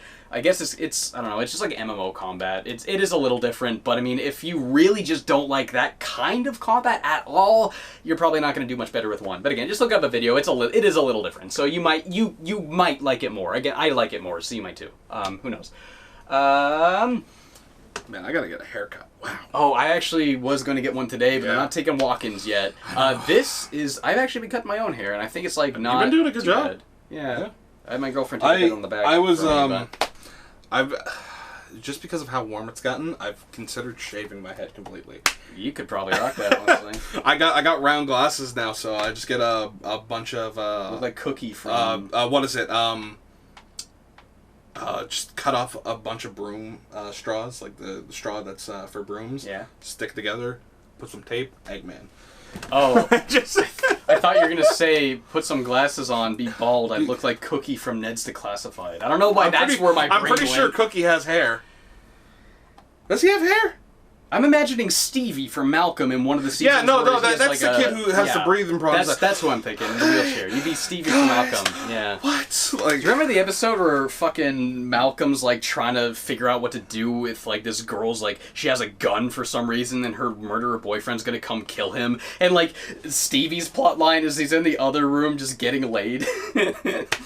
No, not literally getting laid. But, I remember the episode where Stevie was having a sleepover. I think that's one of the earliest episodes. I remember that, but I don't remember about Stevie getting some. Oh yeah, Stevie almost gets some. Oh my lord! No, Malcolm's one of my favorite shows. That's actually why I watched Breaking Bad when I was in because of and it was the year before I went to college. It was the year that I wasn't doing anything. And I saw that it had the actor from Malcolm in the Middle, so I watched all of it, and I liked it a lot. I just needed something to watch. My friend just said, hey, that has this guy, and I was like, sure. I didn't even know anything about it, and people weren't really talking about it as much anymore. Anyway, I don't know how to say this. Benzuzlot Balna. I'm not even going to try. No, I should try. Benzulot Balna. That's my guess. I don't know. I shouldn't be making fun of names I can't pronounce because that's a me problem, not a them problem. Hey Nitro, which classic 3D platformer trilogy would 3D platformer trilogy would I like to see a modern remake of, similar to Spyro? I need to make this text bigger because I can't read any of it. There you go. Bam. I don't know why I'm just, okay. Hey Nitro, which classic 3D platformer, in brackets trilogy, would I like to see a modern remake of, similar to Spyro Reignited and Crash Insane? Okay, not so much trilogies, but duologies. More than anything, I want a Banjo remake duology, and there is another one. I just want Ape Escape recaptured. I would love Ape Escape. If it's not called Ape Escape recaptured, you're doing something wrong with your marketing. That's a perfect name. Literally, WarioWare, switch it up. But I'm selling it to you. But what if they come up with a name even better than recaptured? And then I'd like to see them try to recapture my talents of a good title. Sure, yeah. There was another game that was 2 games I really wanted to see. Oh, yeah, Rayman 2 and 3. Yeah. Yeah, remake those games ground up, and actually, I don't think that's not as... Yeah. I don't know, I'd rather Banjo than that. I don't really think you'd need to remake Rayman 2 and 3, but Banjo, Kazooie, and Tooie, that just... Because, I mean, they're already in the process of trying to get, what is it, tie 2 and 3? Oh, yeah. So, like... Yeah, they're already doing You're already getting that one. Yeah, well, that's also not, it's not like an HD remake. Right. That's just ports with like improved frame rate and resolution. A remaster. I guess remaster, not remake. I hate how interchangeable like companies use those phrases because, like, from my eyes, remake as well as just public viewing as well. Yeah. They mix that up. Yeah. Remake is ground up, rebuilt. So Crash, Spyro, Shadow of the Colossus. Remaster is like Last of Us on PS4. Runs better, has a higher resolution. Or the HD collections. Those are remasters. They're mastering the skills. Retooling an existing thing. Remake. Metal Gear Solid HD collections. That's a remaster. Like that. Yeah. But yeah, for remakes, I want Banjo. Yeah. They already remastered Banjo on 360. I want remakes. Yeah, buddy. Dylan Coates asks if you can make a new 3D platformer starring any food mascot, who would it be and how would the game work? Oh god, this is one of those ones where you make me like have to think about and make something up on the spot. I want to go Toucan Sam. You fucking took mine. Rainbow. He's got a rainbow beak, and each color of the rainbow is a different power. So like red fire, blue, and he spits them out of his like Kazooie, like spit different element eggs, a different element of eggs for each rainbow color on his beak, and each one's a different element. Yeah, there you go, Toucan Sam game. How's that? Lucky Charms. I saw yours, didn't I? Yeah. I see you trying to think of a different one now. Fucking took Toucan Sam right on me. So I guess with Lucky Charms, you could have like the different charms as power-ups and things like that. That'd be cool, yeah. Or you could use it as a collectathon. Hell yeah. Yeah, so... Oh, and you got to collect the cereal bits. Yeah. That'd be perfect. Because get all I guess, Fruit Loops. I guess it's like the pathway of the rainbow has been destroyed by the evil, this and that. Yeah, it's a taste you can see. It's cinnamon toast. I was gonna say it's a different cereal. I think I know how to pronounce that name now. Yeah. Go back up. Benzois. I think that's it. All right. Well, let us know if Brady got it right. Please. Yeah. That's one of the most fun things about this, honestly, is trying to pronounce the foreign names we see. Yeah. That's always fun. Again, apologies if it ever comes off as insensitive or we're making fun of you, because that's not my intent. We're just making fun of our own stupidity. More or less is what I'm doing, but I don't want anyone to feel like I'm making fun of them. Yeah. Tactical Tuna asks, if Nintendo were to make an Earthbound sequel or remake, would I want to have it have a more AAA look or have it take on an experimental approach, something like Hylix 2? I would like, well, knowing Nintendo, they kind of have not a super experimental as Hylix, but they do seem to be experimental with their new art styles. So you know how Link's Awakening looks? I want that. Do that, but with a more clay-y art style, or clay-ish art style. Yeah, and make because, it the promotional art was nothing but that stuff. Was the clay. If you were to do that rather than just like have like I guess what is it, like I guess the China doll gloss to like the toys. I think that would work, because like I remember making a Twitter post being like of the Link's Awakening amiibo being like, when did Lucas wear this? Yeah. People were like, I'm like, I'd say do that. Yeah, no, that would be cool. Yeah. Liam, the music reviewer, asks, "Hey dude, I'm curious if you've heard of Naughty's platformer called Gift." Yes, I do know about Gift. I've had a bunch of people ask me about it. Yeah, this is not a break. Yeah, this is as obscure as you can get. Yeah. It's a PAL region only platformer about this ugly as sin like red goblin thing. I've seen gameplay of it. I know what it is. I want a copy of that. I don't know where to get one, but it's something I want to look at sometime. Yeah, I do know about that thing. Yeah, the unfortunate character design, this guy says. Yeah, that's a very good way of putting it. Alejandro Elias asks, "Are you having a good day?"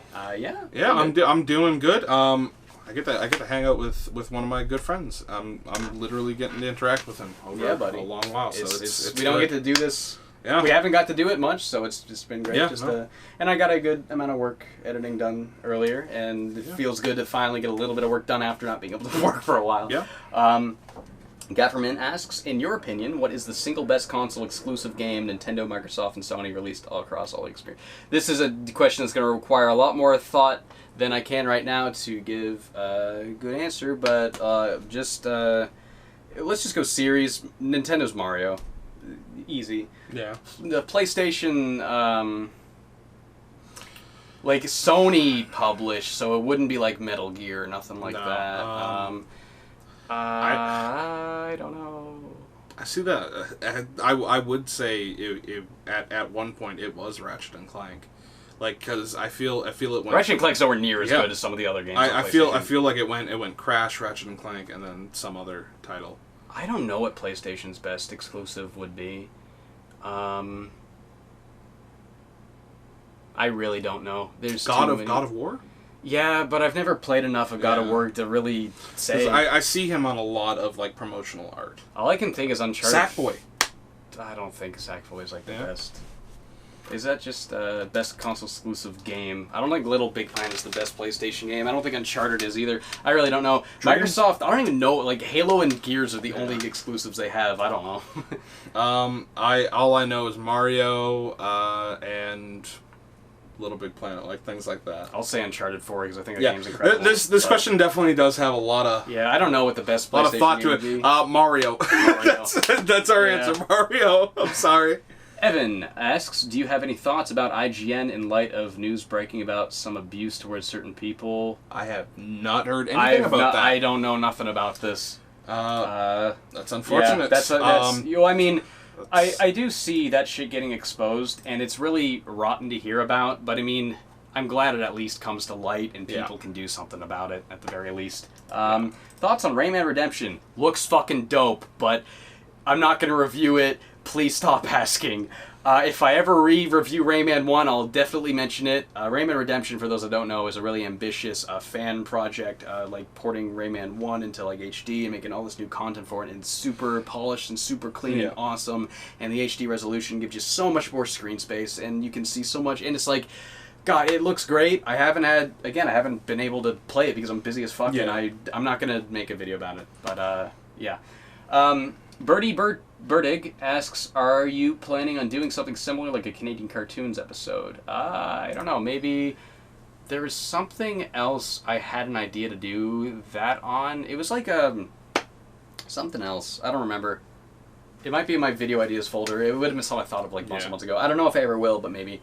It depends on if I find like a topic that I feel like I can talk that enough about that I like really care about. It would have to be something like, I don't know, cameras in games or something like that. Yeah. I don't know. Maybe someday. Oh, I mean, someday for sure. Well, I'd say, like, I did do something similar. The Animal Crossing video is similar to that.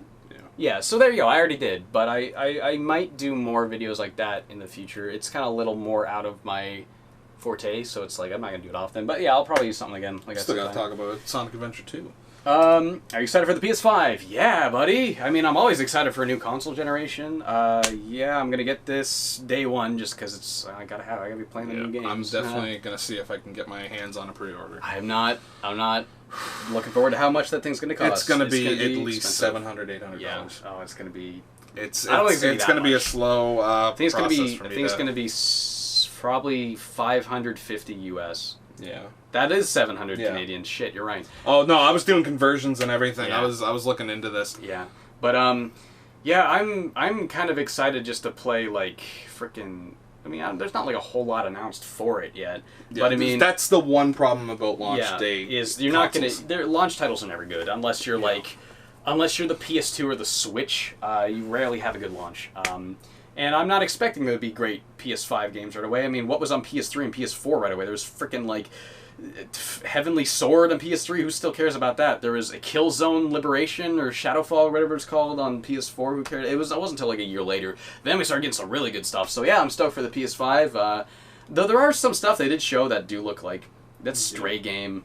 That looks cool. A little cat with all the funny robot guys. The Ratchet and Clank game looks really, like, technically impressive as fuck. Like, the way they're able to load in those insanely huge areas with all this going on that quickly is crazy. There's probably going to be, like, no loading screens on PS5, and that's going to be pretty cool. But, again, going back to what I said earlier about the PS4's, like, rest mode, I'm excited to learn about those extra new couple of features, like quality of life stuff. I want to see what that new controller is going to be like. I want to see what the console is going to be able to do other than just better graphics. So, yeah, of course, I'm excited for the PS5. I want to see all that stuff, and yeah, it's I'm looking forward to it. That was by Kindred Fear, by the way. Mood asks, do you worry about backlogs? As I mentioned earlier, no. I don't know how. No. Video games stop being fun the moment they become something you have to do. In my opinion. Yeah, there you go. Two opposites. Yo, Brent, what's up? Brent asks, where in the world would I like to visit, either just on vacation or see the sights and explore? I've always wanted to go to Rome. I want to see Venice. Yeah. I would love to go there. I'd love to go to L.A. I'd love to see Los Angeles. I don't know. It's just something about it. I guess with I can see that. Yeah. Just like watching Pulp Fiction and like things like that. You know what? That's something we should mark down some film locations in Los Angeles and someday go there and try and find them all. That would be awesome. Freaking rad. Yeah, let's do that sometime. GoMotion asks, are there any infamous canceled games you wished you got to see more of, learn about? My personal pick is Sonic Extreme. Yeah, we know about Sonic Extreme. I don't want to just say Silent Hills because that's what we always say every time we ask this question. Mega Man Legends 3. That sounds cliche, but it's something I've always been like. Thing is, we saw a lot of Mega Man Legends 3. I want to see more of that canceled Yoshi game that Argonaut was doing before they made it into Croc. Oh yeah. I want to see what that was. I want to see Croc 3, because apparently that screenshot I showed in my Croc 2 video is fake and oops. I want to see what Croc 3 would have looked like if there even was anything. I'd love to see Crash Worlds. Crash Landed. That was a canceled Crash game a long time ago. It was interesting. This one's a mouthful. Vidir says, hey, Katie, how's it going? Finally started watching Granicore. So continuing off my previous question, you guys plan to make more videos for that channel after hearing about the depth of videos and game to film for another really was concerned at all. Another video where recent seeing how much this goes growing, but I would love to see what else. I mean, we've had one in the making for a while. We have like 2 or 3 that are just like in the back. There's 2. I forgot about the other one. That one I should do. Oh god, it's just like again with my life, your schedule. Gets so fucking busy. Nitro Rad's obviously priority because that's your life. That's my life. And that's what pays my fucking bills, and that's what I So Granicore, that's just fun projects. Granicore videos are nothing. So but we do that for fun. And sometimes there isn't time for fun, especially when there's a quarantine and we haven't been able to see each other in 4 months. Yeah. But we did film one last time we hung out, and it's fucking hilarious, but it's so editing intensive. I've gone back to it 5 times and chipped away at it.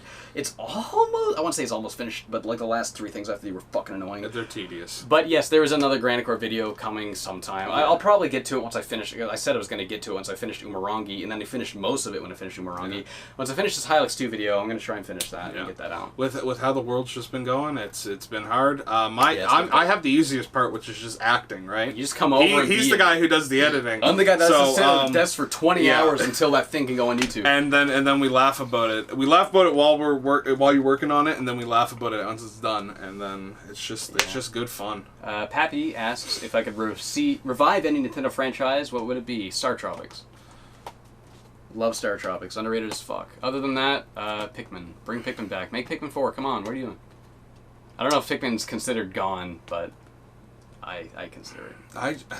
Pikmin 4 is fucking vaporware, in a sense, man. I don't want to say it as a revival, but I just want to see a F-Zero game where you play as Captain Falcon as a bounty hunter. Yeah. Have Platinum Games on this, like with like some fighting technique stuff. Just beat the shit like Yakuza style, and then you have like open world exploration. Like my idea sounds ridiculous for sure, but like I don't know. I think if people like bought an F-Zero game and got like and a then fighting game, they'd be pissed. Fuck? Yeah. But I'm not looking for like arcade cabinet style fighting or like Tekken or anything like that. I would love to see the series revitalized rather than just ignored for Mario Kart. So you think like if they did it again but had like they're more interested in exploring like the aspect of being a bounty hunter rather than world of just F-Zero. Just the racetracks? The racetracks. Something a little bit more between the races? Yeah. Okay. Yeah, you can have the races in there for sure. Like you can definitely have that as a set game mechanic. And a little more of the focus, but like it'd definitely be an interesting balance to hit because the old fans are gonna hate if they try new mechanics that don't work. But knowing Nintendo, it could be terrible, it could be good. It'd be one of the others. The safest and the most annoying way I could simplify it by just saying I would love to see Earthbound come back as some kind of series, but I don't know. When you ask for a series to be revived, you think about you overthink it. Yeah, that's the thing. Star Tropics. Yeah. Shimtex asks, do you have a routine when it comes to creating content? I.e., do I work in a specific time span to make yourself do work or feel like it? Yeah, I literally just do it when I feel like it. I try to get things done when I don't know. I just do whatever. No schedule. I'm an idiot. I'm too dumb to do anything right. I do it on my way, on my time. He was a BTW. Here, go up for a second. BTW. The NitroCast is actually the only podcast I actively listen to, so thanks for this nice kind of distraction. You're both doing great. Oh, thank you so much. I thought that was just more question. Yeah, appreciate that. I'm glad you're welcome. Glad you like it, dude. Alex Kerr asks, I don't have a question this time as much as a statement. There's a podcast kind of long. I was surprised I didn't equally surprised you got my question, but I really appreciate you as a content creator and the videos you make. You've been big inspiration to me to start my own YouTube channel. Thanks, James, and keep up the great work. I'll be here showing my stuff. Thanks, dude. I appreciate that. Dang, that's nice. Thank you. Yeah, man. Mark Ledger. Thank you for looking at my silly comment last podcast, James, but this time I actually have a question. Any thought of doing a Spider-Man game video series? I know some of them aren't platformers, but I think it'd be interesting. I mean, no. I don't really care much about... I mean, I like Spider-Man when it comes to superheroes, but my interest in superheroes is still, like... Very little. Very little. Yeah. Yeah, I don't know. I love that new Spider-Man game, but I don't know if I'd ever do reviews on Spider-Man games. Yeah. So yeah, again, sorry that's a disappointing answer, but not really terribly interested in that. What I am interested though, and I decided this recently. This was kind of something I joked about before, but I am going to do this. I decided no, I don't, and I think if I do this, a lot of people are probably going to get mad and stop watching my videos because I'm not doing what they want me to anymore. But then I thought, I don't fucking care about any of you. I want to do what I want to do. So people that want to stay or the people that are going to stay. Once I do platformers for a long time and I start running out of like all of the ones I want to tackle, so this won't happen for another long time. Yeah. But once I'm done reviewing platformers, I'm going to start reviewing snowboarding games. And that sounds like a joke. I say that and people don't think I'm being serious, but that is another thing I grew up with. I grew up with snowboarding games. I love snowboarding games, and no one really talks about snowboarding games in depth, and I decided I think it'd be really cool to have a channel where you could just click on any video and learn about any snowboarding games. I'll look up a list of every snowboarding game. It's not that many. There's only like 70. Like, I could probably cover like most of them in like 3 years. 3 or 4. So I want to do that. So while I'm not interested in reviewing Spider-Man, I am interested in reviewing snowboarding games. So sorry if that seems like something that's like, what the fuck does he want to do that? Okay, whatever, sure. But like, I don't know. I just really want to start talking about snowboarding. But think about this. A scenario comes out, you get to see a clip of me snowboarding. That's what I want to do. No doubt in my mind, you're gonna watch me wipe out. That's what I want to do. I want to go to a ski hill sometime with you. Because like I actually know how to snowboard. Me too. I'm a beginner. However, I know how to snowboard. I did a little bit. I never did much, but like I could get down the bunny hill as a kid, and I'm sure that muscle memory's still there. Like that was just enough confidence.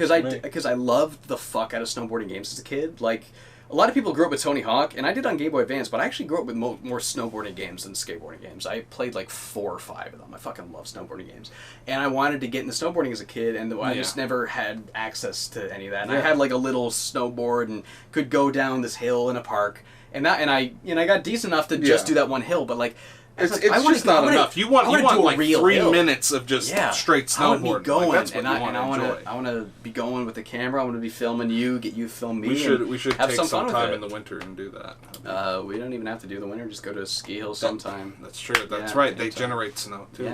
Yeah. Someday we will do that, but that'll be years from now. And with that, my closing thoughts. I mean, any closing thoughts? I forgot to talk about this earlier when we were talking about ragdolls. I love the ragdoll physics in Legend of Zelda Breath of the Wild. Oh, yeah. Have a good night, everyone. Is that it?